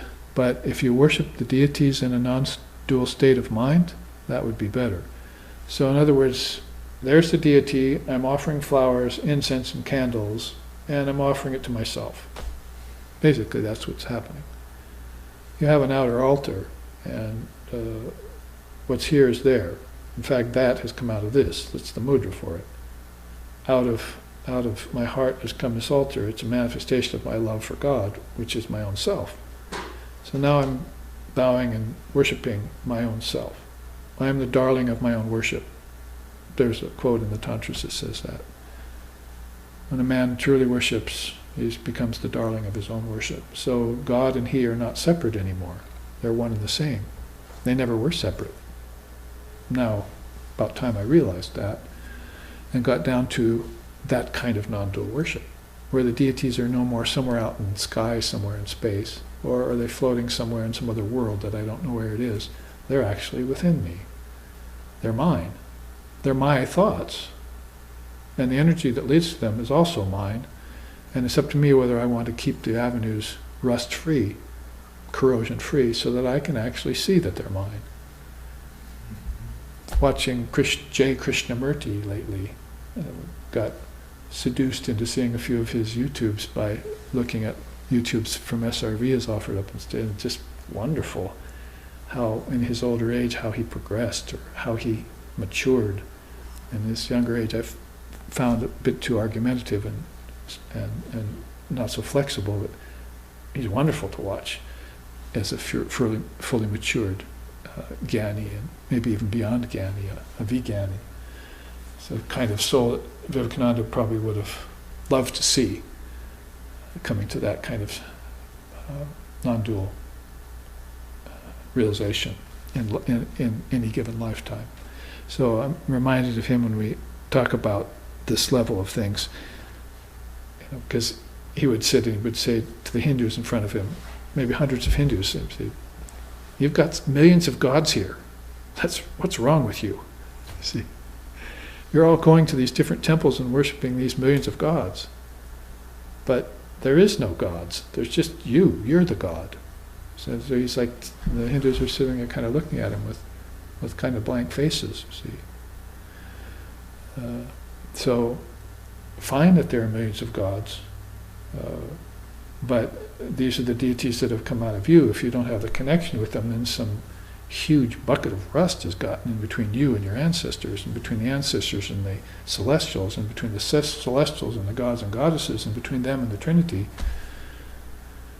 And you're not going to be able to break through those things. Brahma Granti, Rudra Granti, Vishnu Granti, Rudra Granti. These huge knots or membranes, psychic membranes, scar tissue, rust that's built up between the lower worlds, the middle worlds, and the higher worlds, if you want to put it. So to penetrate through this is going to be very difficult, especially for a culture or a race, but even for an individual. So worship the deities in a non-dual state of mind brings out everything I want to say, really, about what people are doing today with deity yoga, with vipassana and upasana, and the things that they're entertaining in the West, with Tibetan Buddhism coming over, and Zen Buddhism before that. It's very interesting, you see, and then Vedanta now. What is it that's really coming up for us to look at in the looking glasses of these various darshanas of India? So that would be a good way of saying it. It's not that, I want to worship God with form and I don't know anything about formlessness, or I want to jump to formlessness and I'm going to cast the gods and the ancestors away. No, it's that God exists in both of those, and all of those exist in you. So find them there. Kings of heaven are within you. Go take a look. Explore some of the chambers of the Father's mansion. But if there's corrosion and rust along the path, then you're going to have to get out some sandpaper or some salt solution and smooth that away so you can pass. The next is compassionate use of wisdom to remove suffering. That's Holy Mother's path to me, one of her hidden paths. And they call that Jnanodaya Yoga. Jnanodaya Yoga. That is, using wisdom as the highest compassion. Not using food to help the starving, not using medicines to help the sick, not using sadhana to help the weak, using wisdom as the highest compassion, and waking them up to their own true self. Because it all started off with avidya, didn't it? And there you were under the influence of false mityagan. You were believing in the son of a barren woman, and idiotic things like that, you see. So avidya is lack of knowledge of your true self. So then all of a sudden you remember the true self, that's what you need. So the greatest compassion, and Krishna states it at the end of the Bhagavad Gita, is that my most beloved devotee is that who shares the Dharmic wisdom with others, impresses them upon it. Sri Ramakrishna called that the superior doctor, not the mediocre doctor or the inferior doctor. The superior doctor that pursues you and says, listen to this, analyze this, contemplate this, meditate on this, realize this, and be free in this lifetime. The sooner the better, because then you can share it with everyone else. All your desires for altruism and for helping sentient beings reach the highest goal fulfilled for you. And you can come back 14 times more to do that if you want. For a country like Tibet, you know what I mean? Or come back every 700 years, 1,000 years, like Swami Vivekananda. Check in, see how they're doing. Did they understand me when I spoke to them last time? Did they take the Dharma, reflect on it, contemplate it, meditate it, realize it, work it back into their lives? If not, then, see, where's the rust? Show me the rust bucket and I've got a hammer for you. A hammer and some salt solution. I've got them right here. That's what these great souls bring. All right, so combining devotion and wisdom and meditation would be the penultimate step. You're at the level of Paravidya, remember? So, two wings of the bird, Bhakti and Jnanam, come available to you. And finally, the acquisition of direct spiritual experience. Now, before we break, look up the left-hand side of the chart. Mithya turned to Agyan. Agyan turned to Gyan. Gyan turned to Vigyan. And that turned to Brahmagyan. So, from lower truth to higher truth, it rather proceeds like that, if you're an inward-moving yogi or yogini. Inward moving. Just enough to say that jnana had its two components, pravritti jnana and nivritti jnana. See, more towards the world and more towards renunciation, basically is what you'd say. Nivritti, to renounce, to transcend. So, I will leave us there for the break. We'll read this last chart to kick us into the second half. Take 15 minutes off and come back and see where else we can find rust and how we can remove it. Om Hari Om.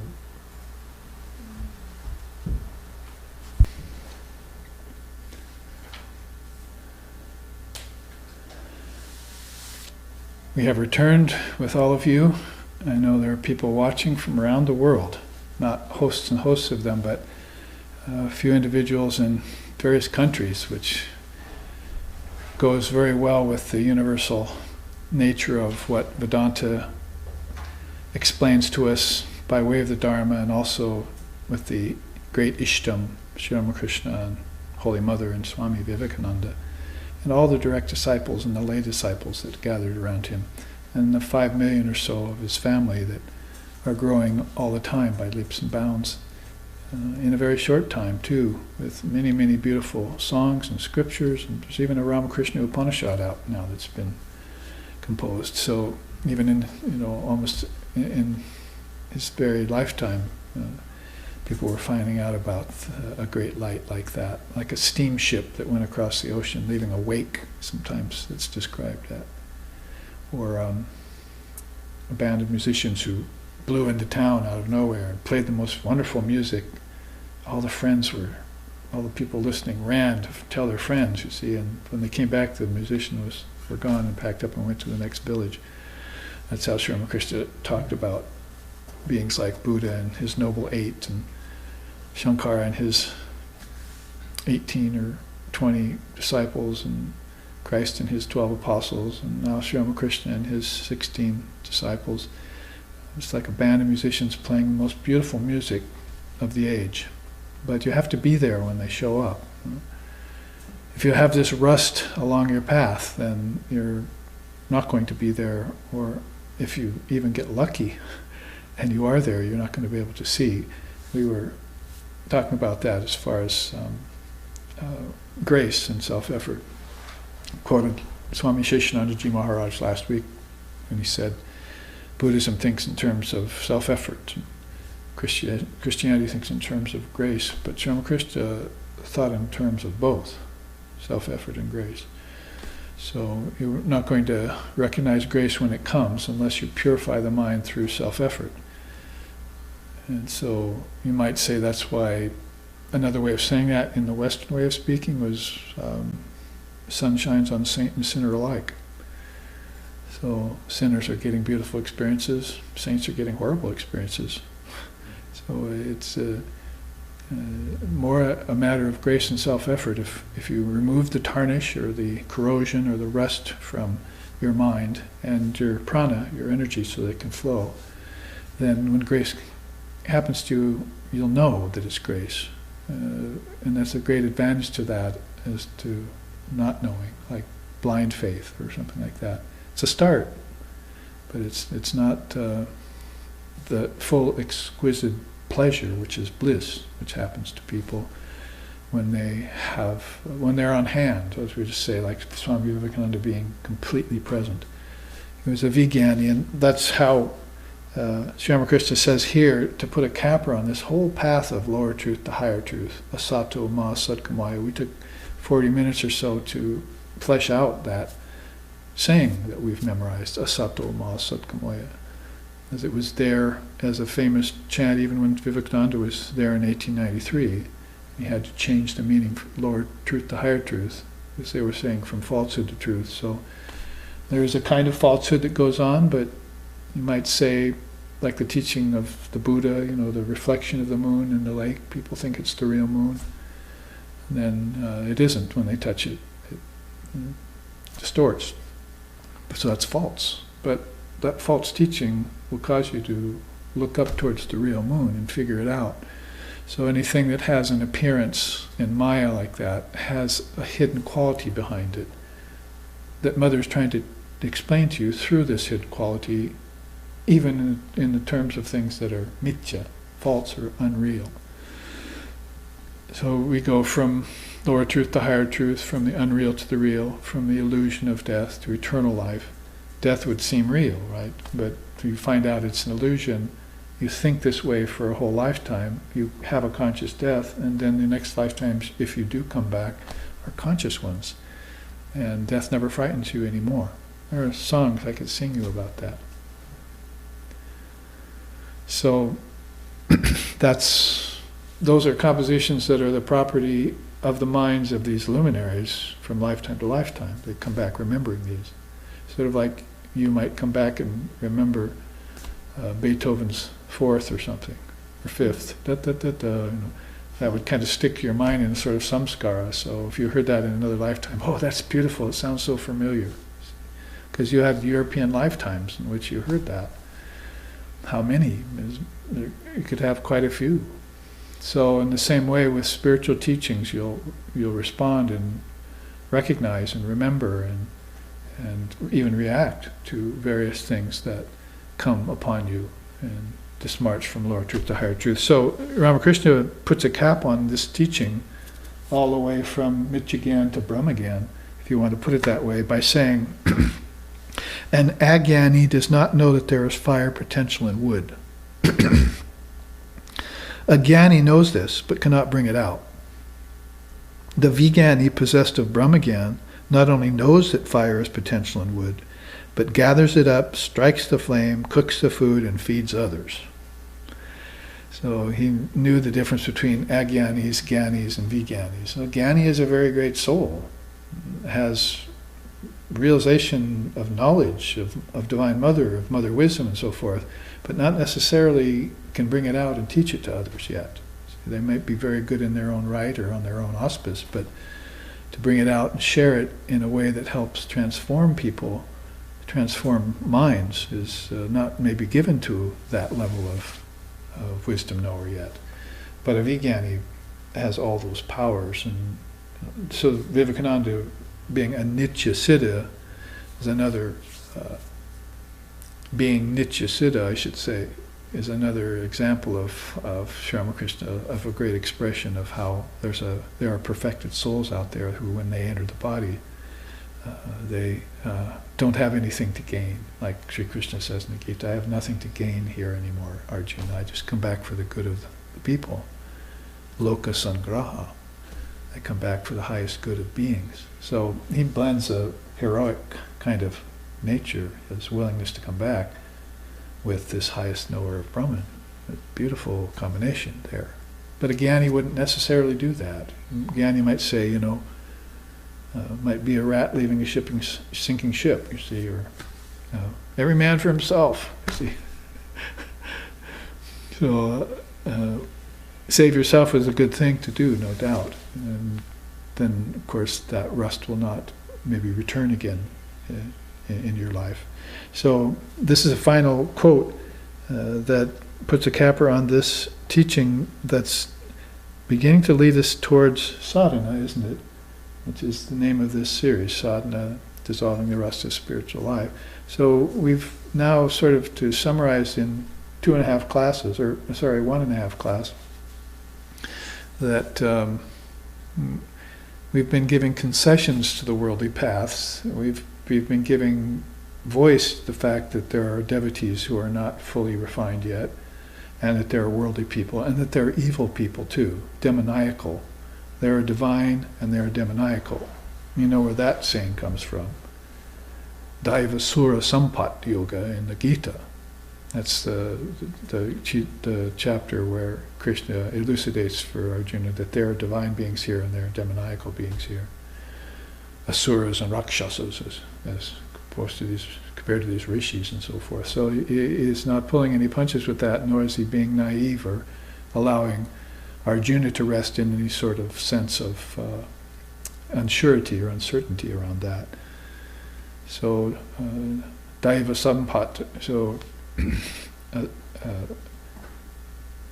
the presence of divine beings then will be what the person who's using this path of Asato Masad Gamoya, from darkness to light, from the illusion of death to birth to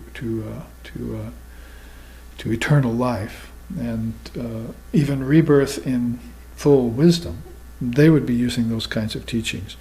So I wanted to show you then, before we go on towards the highest benefits of sadhana, which we will get to in classes 4 and 5, no doubt, we still have to give an eye to this problem of rust. And we've done it in those ways, to show that there are some veiled pathways, there are some beings who are not so refined in their intelligence or their consciousness yet. The Patita Pavana soul, the soul who's there for the fallen and the lowly, has an eye towards them too. And Krishna does say, be indifferent to the evil, so you have to be very careful about working in the periphery or in the atmosphere of those kinds of beings. That kind of indifference will be very helpful to you, keep you from that kind of naivety which could do you harm. But to put an eye on where rust collects then is a very important thing. So I wanted to show you this chart called Postures That Bind, or Mental Perspectives That Stymie Personality, because it's working its way towards the teaching of samskara, which we had in this bucket of rusty nails chart. Samskaras, we want to look into them very deeply as the source of this corrosion of consciousness over human consciousness. And as I was saying in the first half of the class, a 2-point answer to that. First, there are samskaras in this lifetime that you're forming. And if you've come to be warned about them, and you're doing meditation, for instance, and studying the scriptures, and doing puja and so forth, those samskaras will melt away right away. You know that quote I sometimes recite about Pramadina nasandeha kim karishyami vrittiman utpatyante vilyante buddhischa yata jale. That is how to dissolve the bubbles that rise every day in your mind. Because ignorance is not real, but you think it's real. So doubt is not real either, and you think it's real. So by entertaining the fact that it's real, they're always there in your mind, and those are the beginnings of a samskara starting to form in your mind. Because pretty soon you'll be fearful, or you'll be doubtful about everything. You might have tarkika buddhi creep in. Tarkika buddhi means argumentative about everything. So you find people like that. You can't say anything, even an obvious dharmic truth, pure and clean to them, without them arguing about it or something, or taking up some objective. So samskaras form in all these different ways on all these various levels in people, in their minds. So the mind-only schools and the transformation of mind schools, since the Atman is pure and perfect, they realize the mind is the next station along the way from the Atman to the body. If you want to just put it in Triputis again, it's Atman, mind, body. So how people come into the predicaments that they're in, karmically speaking, has to do with samskaras. And samskaras are being fed by karmas, and then formed by karmas, and then living in that samskara in the next lifetime causes you to do acts that form more karma. See? So it's this cycle of birth and death. It's described very nice by Lord Buddha, Kala Chakra, or Samsara Pragbara, even thousands of years before Lord Buddha, in Lord Kapula's way of speaking about it, the father of Samkhya Yoga.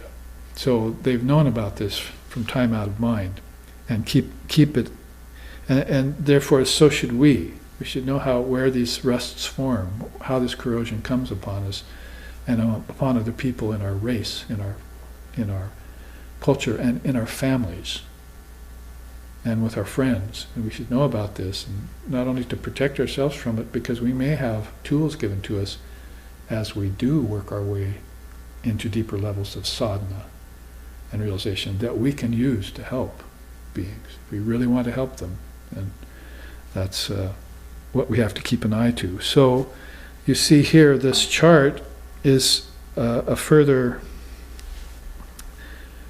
deeper look into that. So I've put up here about mental postures, which are very much like samskaras.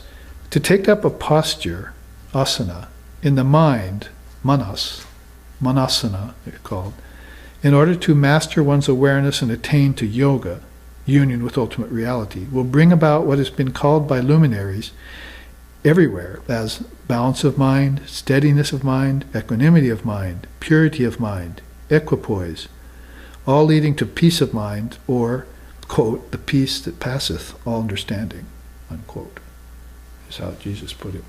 So yoga is oneness with Brahman. It is equanimity of mind constantly without any deviations and breaks. It's like pouring oil from one beaker to another. They call that Tailadhara Dhyan, a meditation where your mind is so focused on Brahman that nothing ever interrupts it. And you don't come out of that attention on Brahman until your meditation ends. Eventually you never come out of it. This is why Holy Mother said to us, does God exist only when eyes are closed? Cease to exist when eyes open? So they can close their eyes and be focused on Brahman, open their eyes and be focused on Brahman. But for the practitioner then, who's getting rid of the rust or intensifying sadhana, then they're going to have periods of Tailadhara Dhyan, where when they're in meditation, they're so focused that the world goes away. Noises go away, sounds go away, bird song goes away, the brook you're sitting next to, sound of that goes away. Thoughts of dinner, thoughts of death, thoughts of everything go away. And you're just very focused in this humming vibration, which is synonymous with the Word, which is one with God and which was God. So in that way, beings need to take up mental postures that are more and more steady like that, and this is what they're going to have to avoid in the animalistic and in the Bahuvricha Marg and some of these other margs, pathways that we've just been talking about.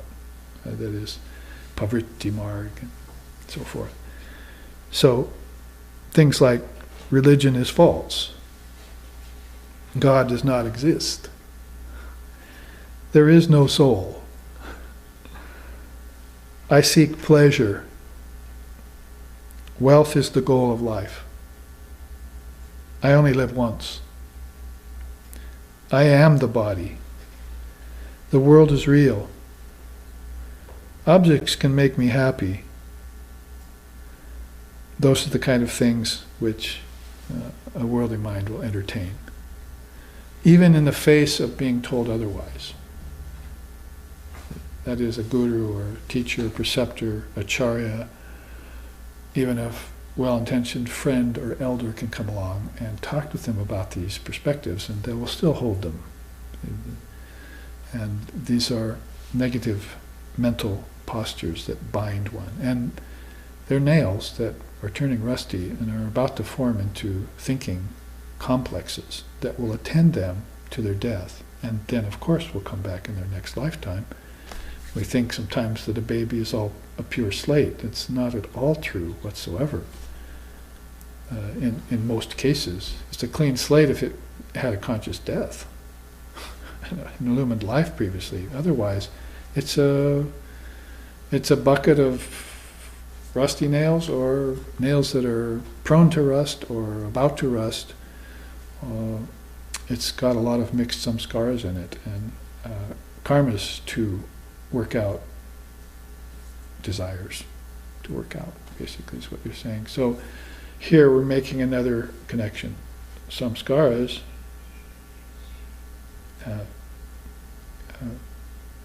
karmas, and desires. Those three go together. So vasana, samskara. Vasana, karma, samskara. Vasana is desires that you put into action, that bring karma to you, that give you certain experiences, that then form samskaras of thinking in your mind because you had those experiences. Some of them are about pleasure. I seek pleasure. Some of them are fearful. Some of them are hopeful. And some of them are deluded. Some of them are the opposite of truth. Absolute opposite of what truly is. And they're holding these in the mind. That's just a nail left out in the rain, in a bucket. Here's some more. Worldly knowledge is best. That would be the materialistic path, wouldn't it? Matter is all there is. A Freudian slip, sorry. I always like to say mother is all there is. But in this case, it's matter is all there is. I seek only my own good. That's not a virya person. That's an animalistic. I am better than others. That's the ego squeaking or speaking. Ignorance is bliss. That's a good one, isn't it? Not true at all. The body's health is paramount. Oh, the body will be healthy if the mind is healthy. So the mind's health is paramount. The body will follow suit, anything the mind does. So don't let anyone from a doctor to your grandmother with a bowl of chicken soup tell you otherwise. All diseases begin in the mind, and then they end up in the body.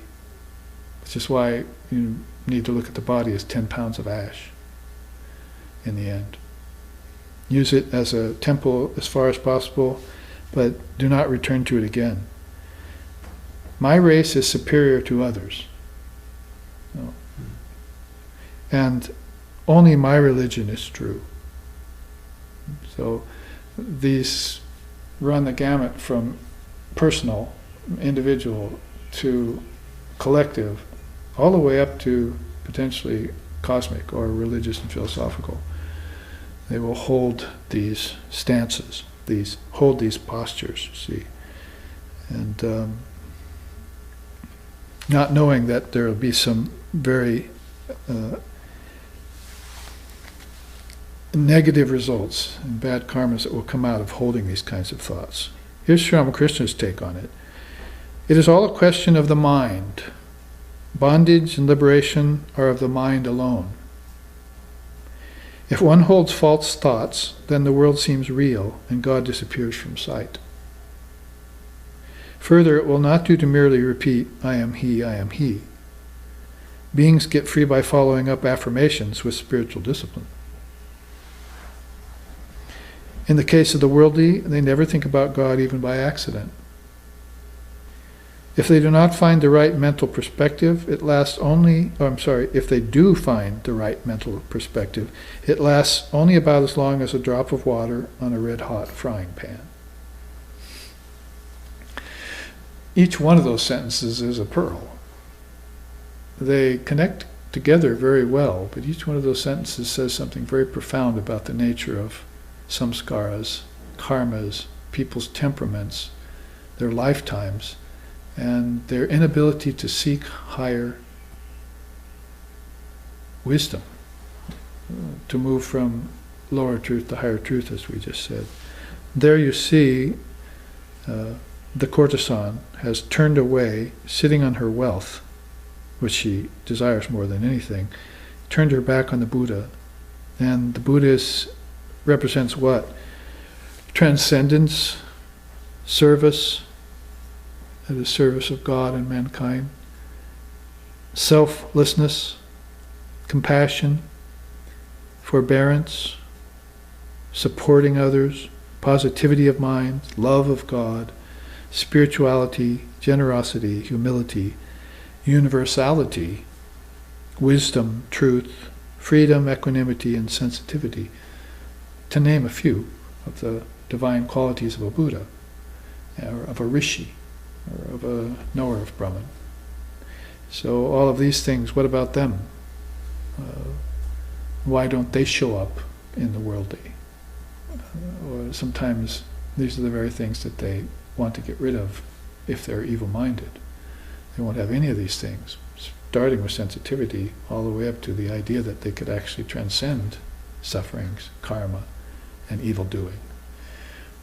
So all of these things have to be put into kind of perspective, because then, of course, there's always the problems that they even sing about them.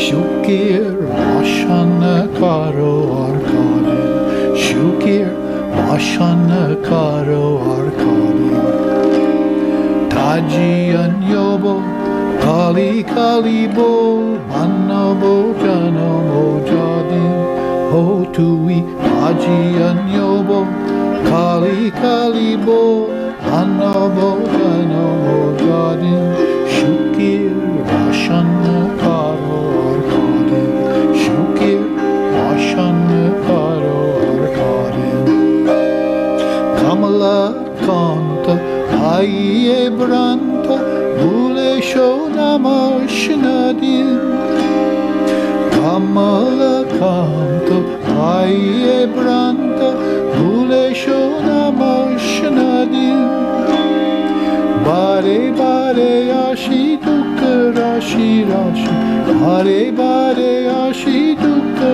Rashi Rashi, Jatan Shabe Arkadin, Shukir Vashana Karo Arkadin, Shukir Vashana Karo Arkadin. And the song rolls on like that, verse after verse. Kamalakanta doing his very best to try and convince us that if you're bewildered by Maya in these pathways, these veiled pathways and doorways, and holding these false perspectives, you're not only cheating yourself of a beautiful, blissful spiritual life and all the kingdoms of heaven within you, but you've forgotten the 9 months and 9 days of suffering in your mother's womb, and how misery and pain are the outcome of limited thinking. This is what he said. How many more lives of ignorance can I bear? He concludes. So he's tired of his own soul, his own mind, feeding him these false pathways and these false perspectives, when it's obvious what he needs to do and how he needs to transform his mind. So he's going to have to get into the very roots of those samskaras and take them apart, if he has them. So we have to inspect our minds as an Eskimo will inspect snow conditions. We have to look at it every day. That's called meditation. Because you can't look at it in the midst of action. It looks like a chameleon. It looks like a roadrunner. Oh, I saw it. Oh, you didn't see very much of it. I think it had a tail. Maybe a beak. That's all I saw, you see. So the mind, you can't look at it in action when it's running. You have to stop it and look at it.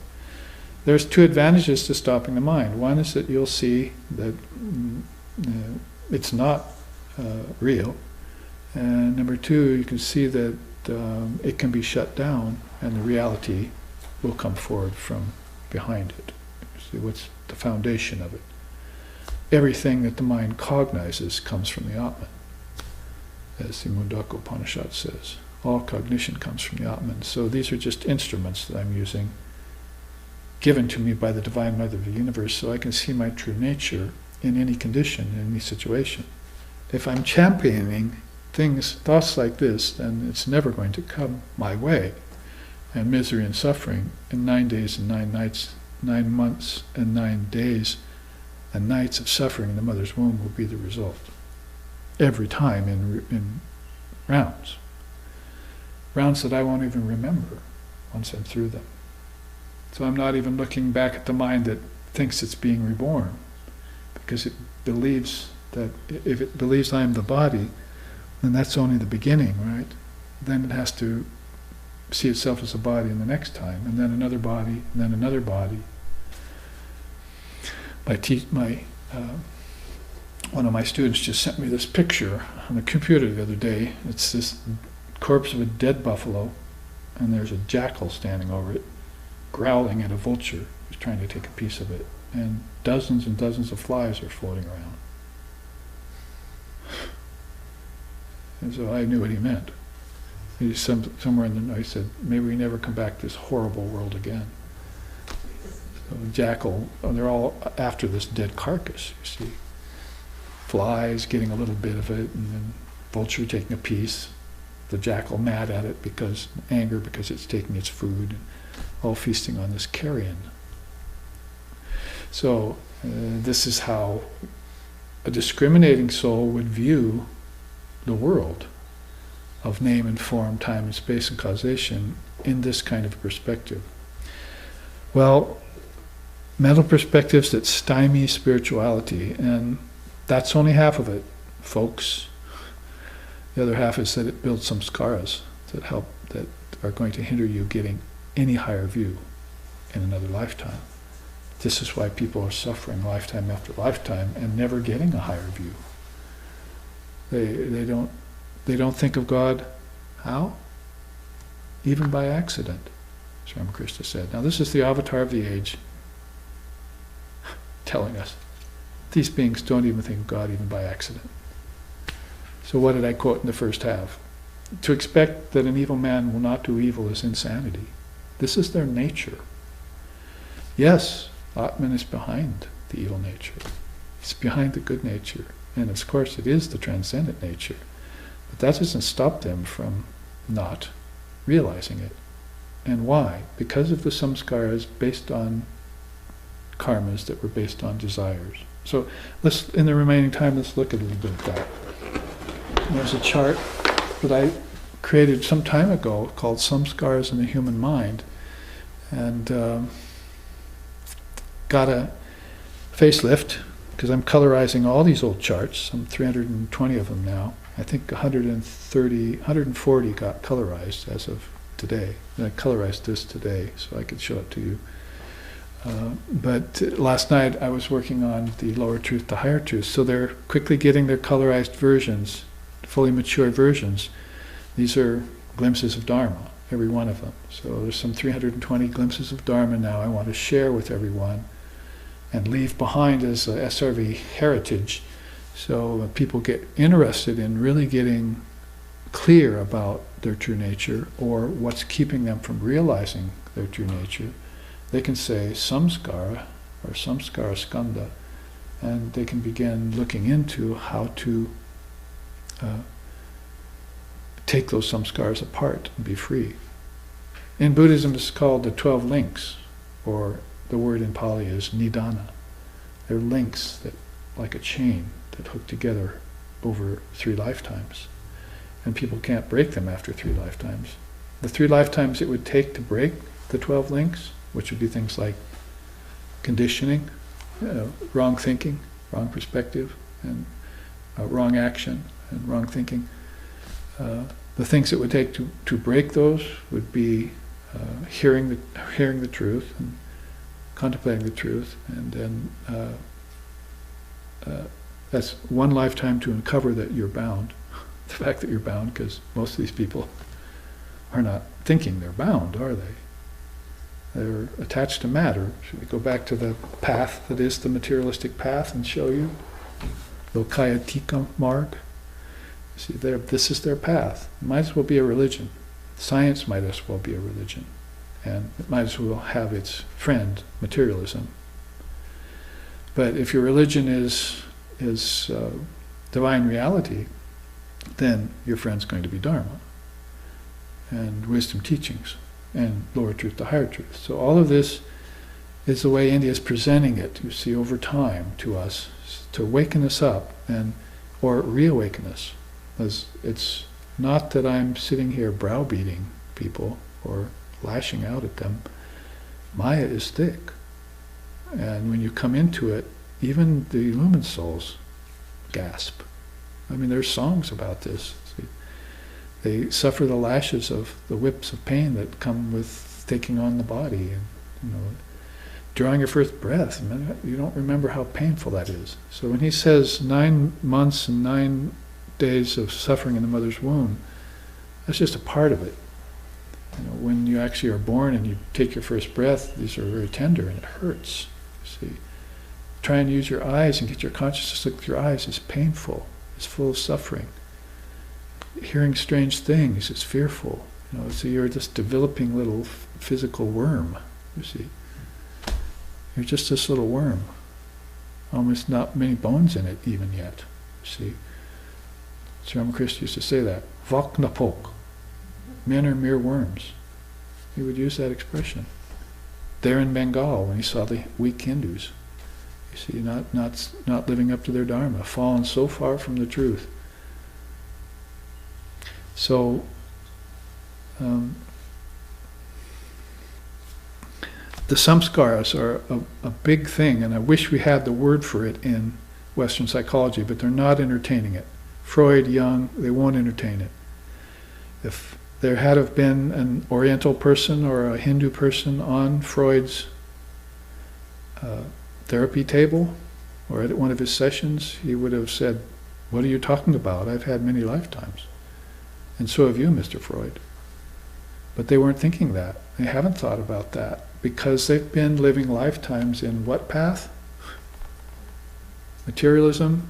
In how are they living it? As a psychologist, preoccupation with facts and figures, gathering information for ego gratification, secular subjects gained for conventional means, knowledge utilized for altruistic motives, we hope. But this is the way they're doing it. Teaching for selfish gain and profit, scholarship to gain fame. Isn't that the way people live? In the secular path, in the intellectual path, in the scholastic path, in school, in what we call education, without the slightest idea of the Divine Mother of the Word who's giving them this wisdom, from inside out. And inside they know nothing about. Nothing. You wouldn't be surprised then to have Swami Vivekananda show up in 1893 and say, "Oh, I see you're mere babies, spiritually speaking. You don't know anything. Marvelous that you can do this with electricity and you're creating an electric light, Mr. Tesla, and you can sing well, Madame de Calvo, but you don't know anything about your true self. What is this? This is a world of Tinseltown." He said, "What a frippery civilization the Westerners have created." I'm quoting him directly from his letters. I know these letters because I've read them. What a frippery civilization the Westerners have created. He was hearing the English speak, so he was picking up these expressions from them, you see. Ne'er-do-well. He liked that one, you see. People were ne'er-do-wells. They never do well, you see. And so he would use these to, wake us up. You're mere babies. You don't know anything about your true self. So return to this path via finding out what's keeping your mechanism from moving. If you're a tin man, what do you want to watch out for? Rust. You might want to get a heart and a brain too, as the Wizard of Oz tells us. So in that way then find the tools for keeping this corrosion of consciousness at bay. And so if you want to look at what a samskara really is, like I was saying, I wish we had a word for this. The closest word in Western psychology would be complex. But mental impression in English gives a better reckoning, I think. If you say complex, you say, oh, we got habits, we have obsessions, we drink a lot, we smoke, it's not good for us. It's all on the kind of health mixed with morality level, right? Your 12-step program has you getting healthier and then going towards religion, which is just a mess of morality, but then nothing higher in it. You think, oh, I've reached the highest step, you haven't even begun your spiritual path yet. You're still back to where you started with morality and religion. But beyond that is Dharma and Swadharma, isn't it? That's why I showed these paths. Conventional religion is not going to be very much higher. It's just that you fell from conventional religion and you really put yourself through a lot of suffering. By the time your methodology in the West brought you back, you were just back to conventional religion again. With some God who says, good boy, and pats you on the back. But Divine Mother saying, that was really, a bad path you fell into. You see, shame on you. Now that you're back to square one, let's see what we can do to lift you up and out of this suffering and this ignorance. So they're going to have to point out to you these tendencies, mental impressions. If you say mental impression rather than complex, because complex will, again, give you that kind of idea of illness, right? Oh, I have a complex. But mental impression means, oh, something got impressed on my mind. Then let's see, what is my mind? Can I open up my brain and see the impressions that my mind, that my thoughts made on my mind, on my brain? No. It's like shoot a BB at a wall, you see a little impression, you see. But you can't do that with the mind, so your thought was this sort of like the psychic Kleenex, or sort of like this psychic BB that you shot at the wall of your thinking process, and it held an impression in there. Some bad experience you had. Like I used to say, cut yourself, wait for it to heal. Scar tissue. Cut yourself again, wait for it to heal. More scar tissue. That's one of the ways in which they describe a samskara. It's just scar tissue on the mind.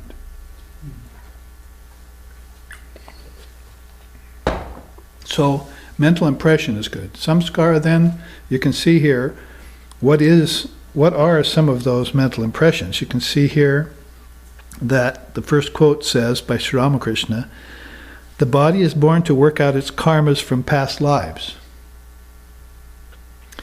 or to be of service to others. It is all up to the inborn tendencies called samskaras. Well, thank God he brings in some positive samskaras for us.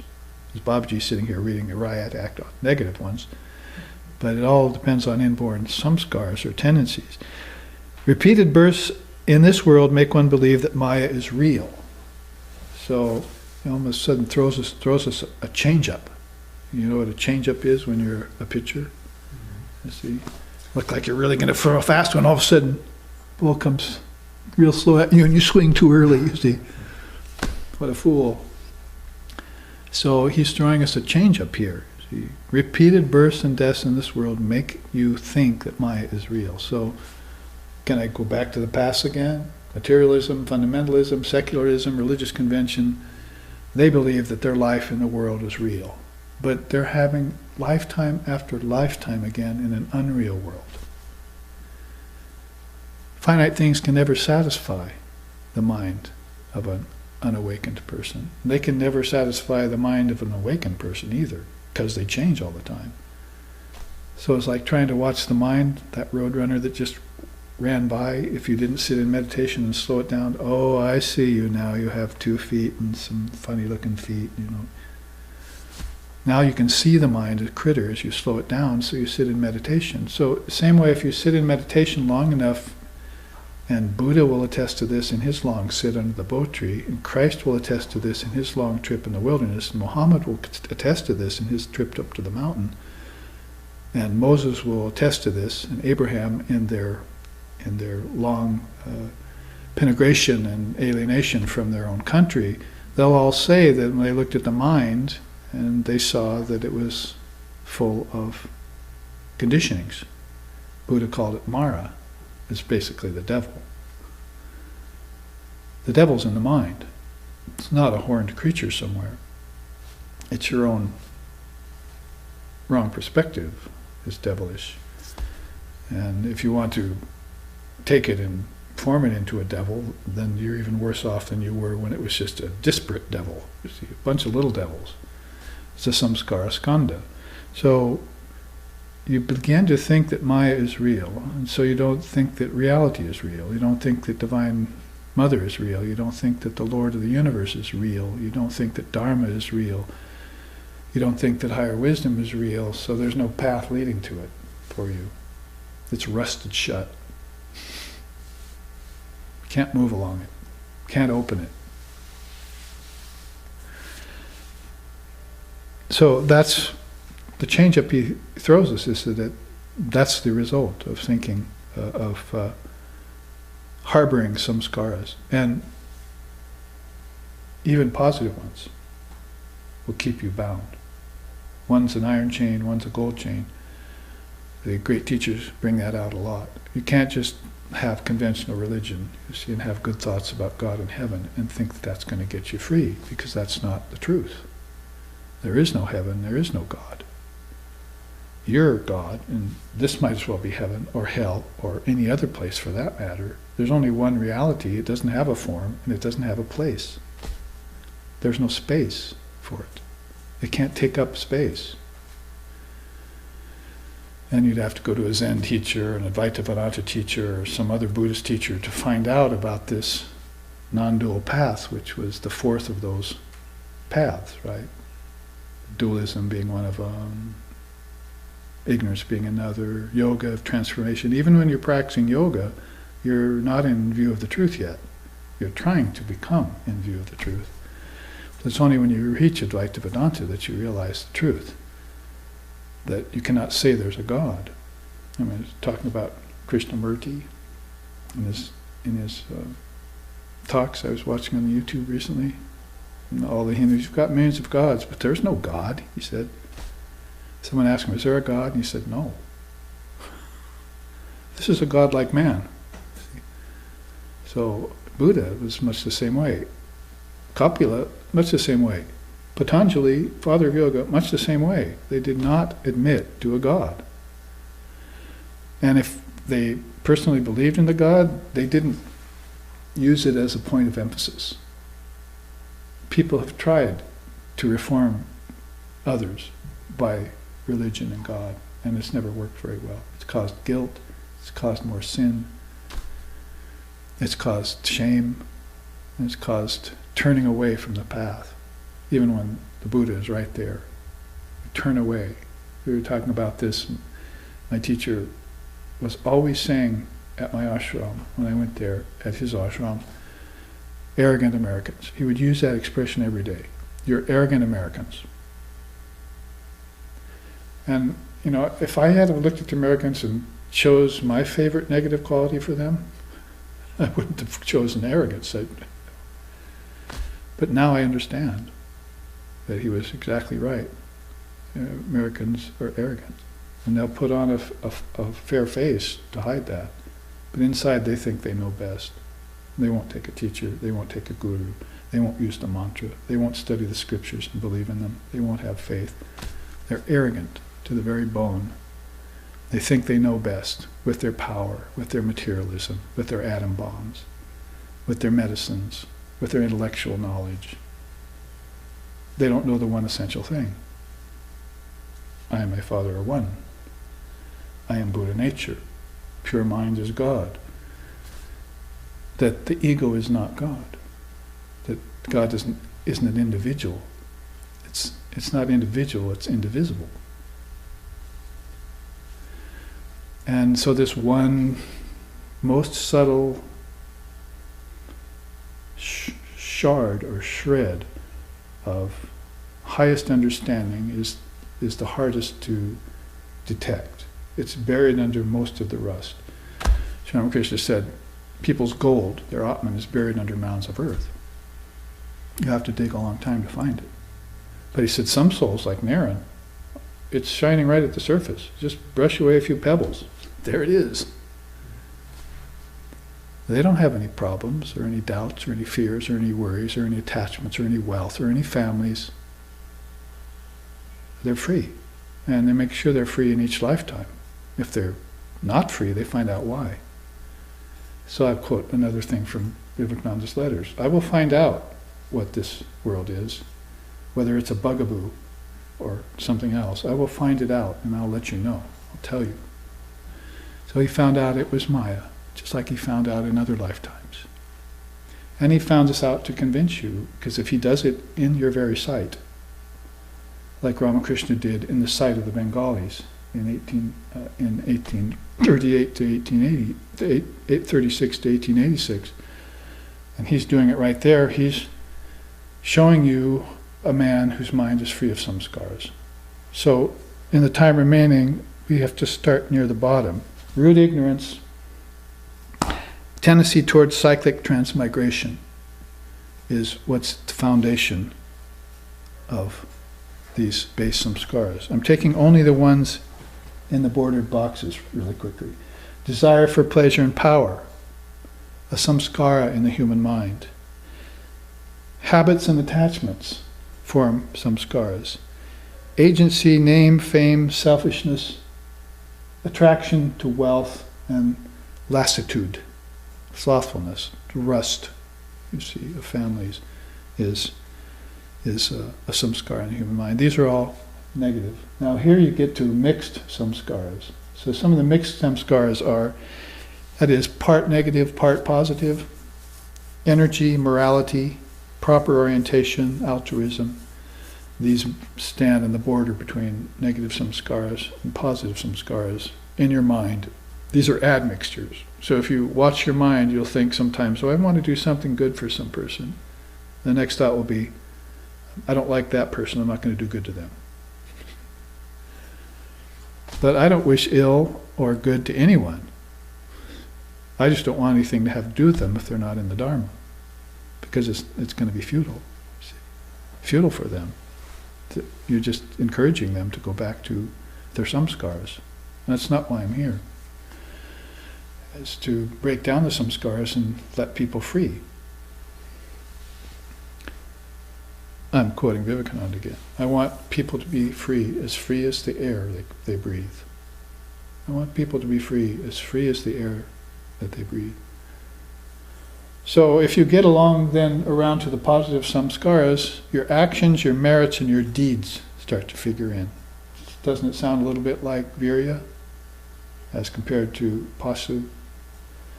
Now onward, mental capacity and intelligence is a positive samskara.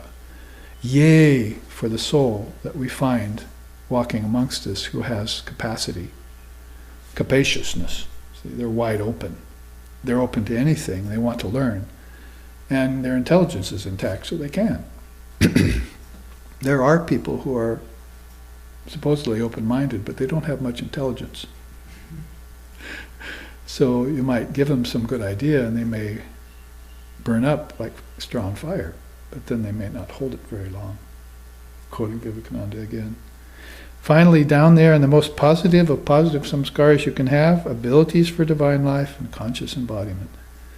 And that's the samskara of a seer who still wants to come back and help you out of suffering, or help the awakened to perfect themselves to become illumined. So unawakened, awakened, illumined. They have an eye towards the suffering and fallen, yes, but what a drag to have to go back and pull people out of messes they got themselves in. Be much more tempted to say, oh, you're almost there, let me help you. I'll show you that, I'll move the last impediment for you, and then you walk in, and I want to celebrate with you when you arrive. See? But I have to go all the way back to these people and work on these. Well, what are some of these? Birth, that is, what's in a samskara? Your births, your gender, that is your gender orientation and experiences, what your lives were like, your personality, that is your ego, how you died and how you got reborn because of that death. So birth, life, and death is a huge samskara for people. And they don't even know and believe in reincarnation yet. See the conundrum?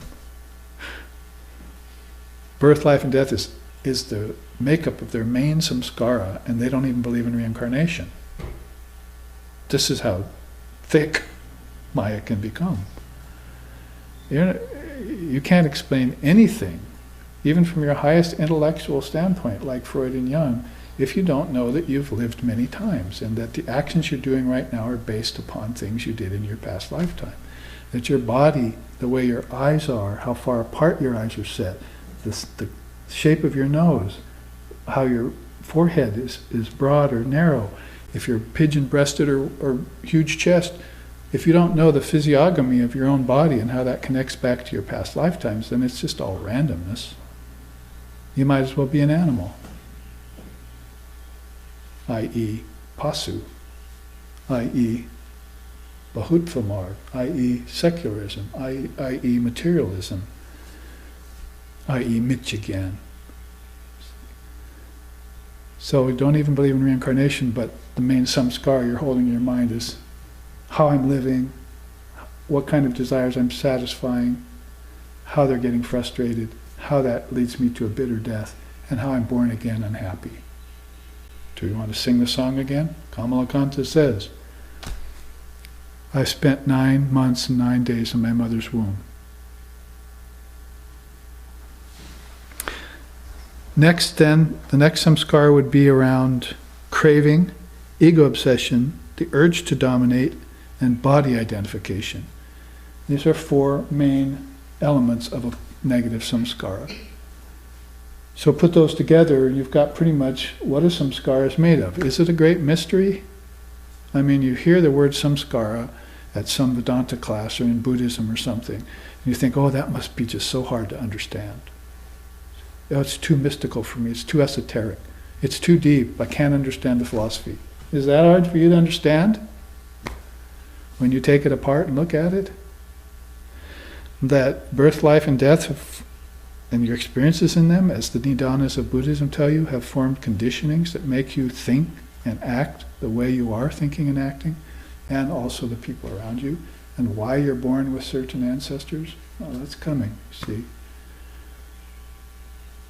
And also then, how you crave for things, how your ego gets obsessed with things and can't let them go, like even a Kleenex in your hand.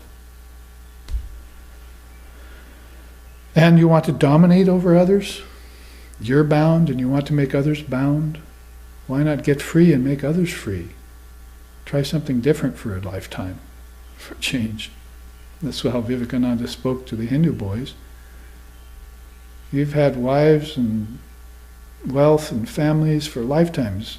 Can you give them all up just one lifetime to me and get free, and I'll show you how to free others? Isn't it like Jesus 2,000 years earlier saying, I'll make you fishers of men. All you have to do is come to me and learn. Learn that birds have nests, foxes have holes, but you have no place to lay your head here, because this is the land of rust, of Maya, of samskara formation.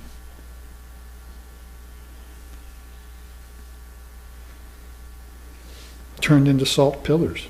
It's like almost biblical. You got salt pillars, in your mind. You have to break them down. Next is agency, name, fame, selfishness, attraction to wealth, and lassitudinousness. I preempted that. I jumped to it too soon, but that's another samskara in your mind. My name and my fame is very important to people. They come out the womb, they begin to grow, they're already beginning to dominate over their little playmates. And they're already feeling themselves superior to them, or inferior, as the case may be, or back and forth. And they're starting to play games already with power and domination and sense of agency. I'm doing this. It's my work. I'm successful. I'm a failure. The whole thing is playing years upon years. That is months upon months. That is days and days and days. That is minutes and minutes and minutes of thinking this way. And you see why a seer would look at someone like that and say, my gosh, see, how am I? It's beyond me. It's like sometimes I said, Divine Mother, allowed this Maya to effloresce, you see. And then she's brought beings into it. Okay, you want to play in that Maya? Go ahead, let's see. It's a big sandbox for you there. You see. Some will make sandcastles, some will defecate in it. See, we'll see what happens. See. But then when they saw what craziness the human being got into, she was shocked. She thought, I thought I knew more about Maya. They know much more than me about it. They're unbridled in their viciousness and their vileness, you see. And now they're living in that and creating samskaras for it. War is a samskara. See, domination over others, yes, but then pretty soon you want to do it on the individual and collective level. You want to dominate over whole countries. You maybe dream of being a ruler of the whole world. Right here in Hawaii, we have King Kamehameha. Let's see, how many islands are there? How can I bring them together under my control? Why would we worship people like that? Why would they become famous? Because they have some scars for that, and so do we. And they're bad examples for us. Oh, look they dominated this and that. Napoleon, Attila the Hun, Alexander the Great, the Romans. Even the English finally became the greatest of them all. See, the mouse that roared. Little tiny island that dominated most of the world. Bad example for everyone of what, or a very good example of what not to do if you are interested in spiritual life.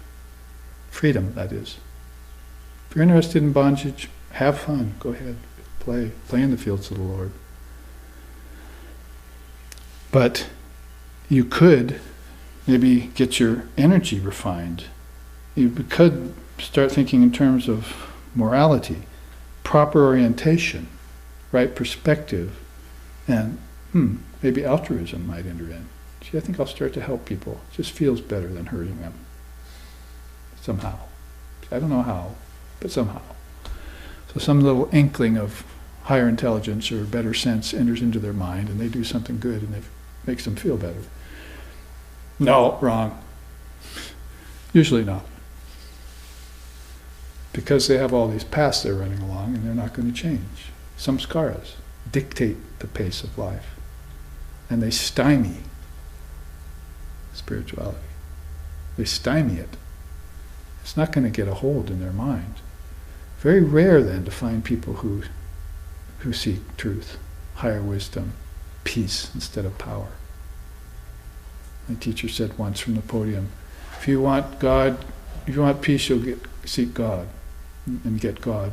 If you want power, you'll get Rolls Royces. Never mentioned any names, but we know who he was talking about. They both had ashrams in Oregon. So you don't seek power and dominate over others, store up arms, fight with people, try and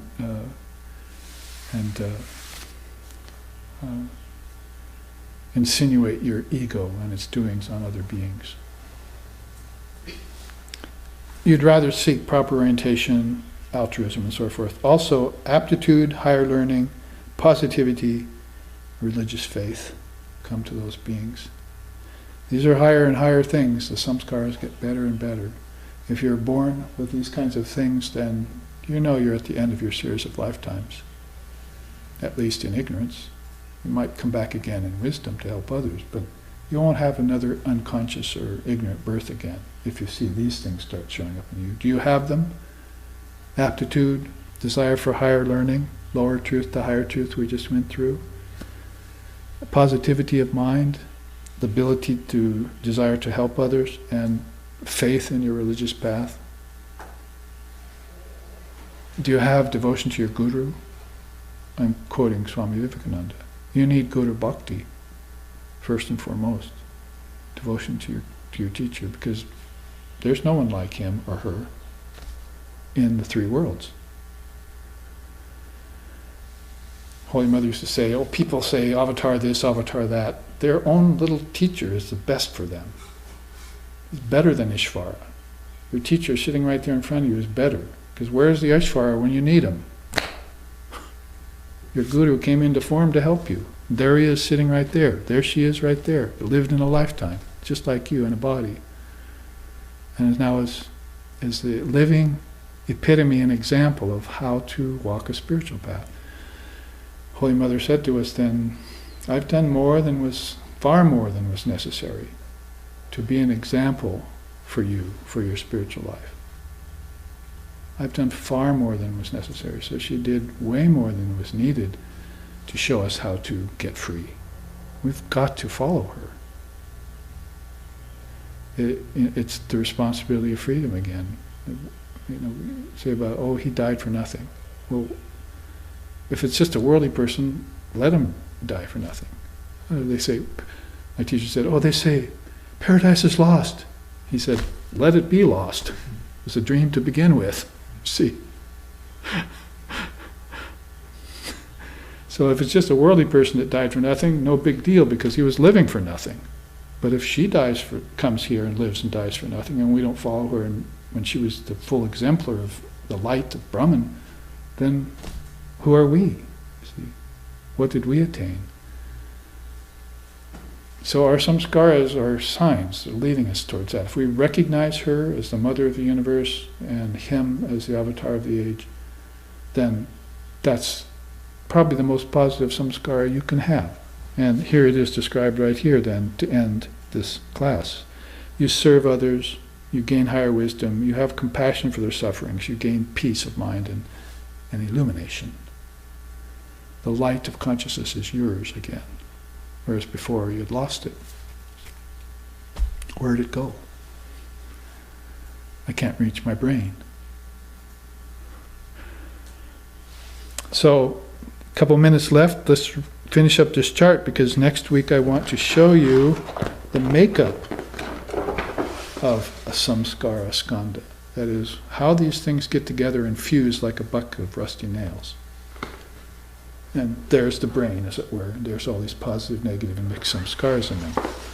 I want to start off next week's class with that. But in the meantime, let's finish this chart with these two quotes.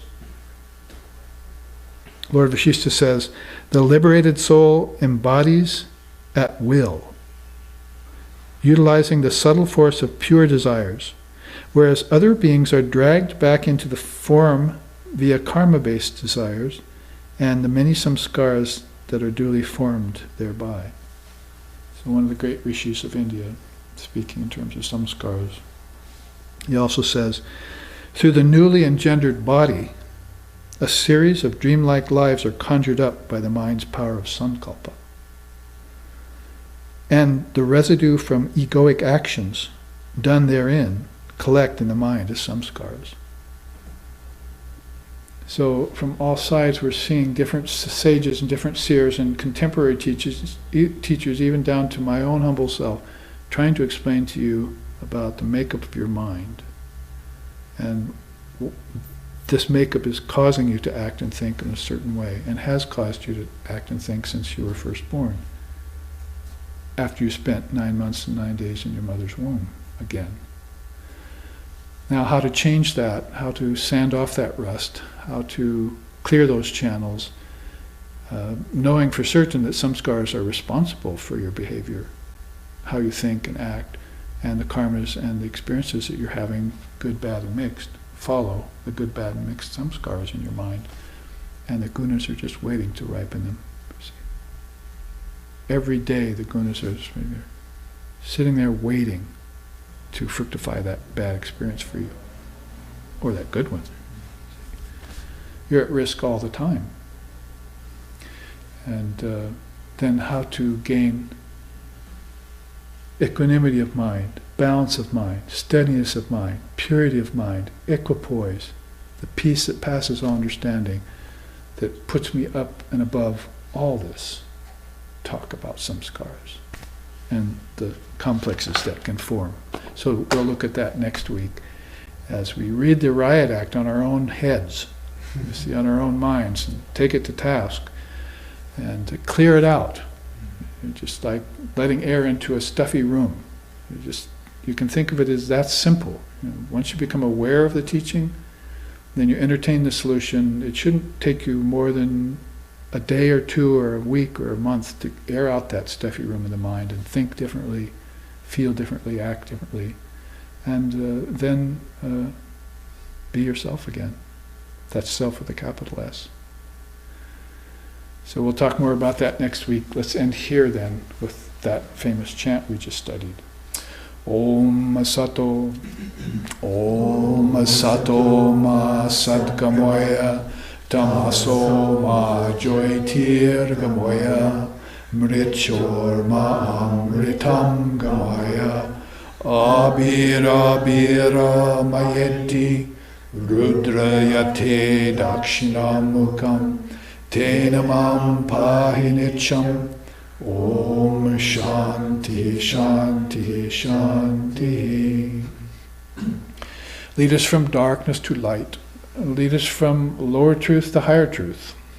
Lead us from the unreal to the real.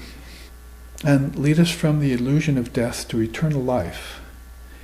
Reach us through and through, O Lord and Mother of the universes, with thy sweet and benign presence. Om, peace, peace, peace. May peace be unto us, may peace be unto all. Om Hari Om.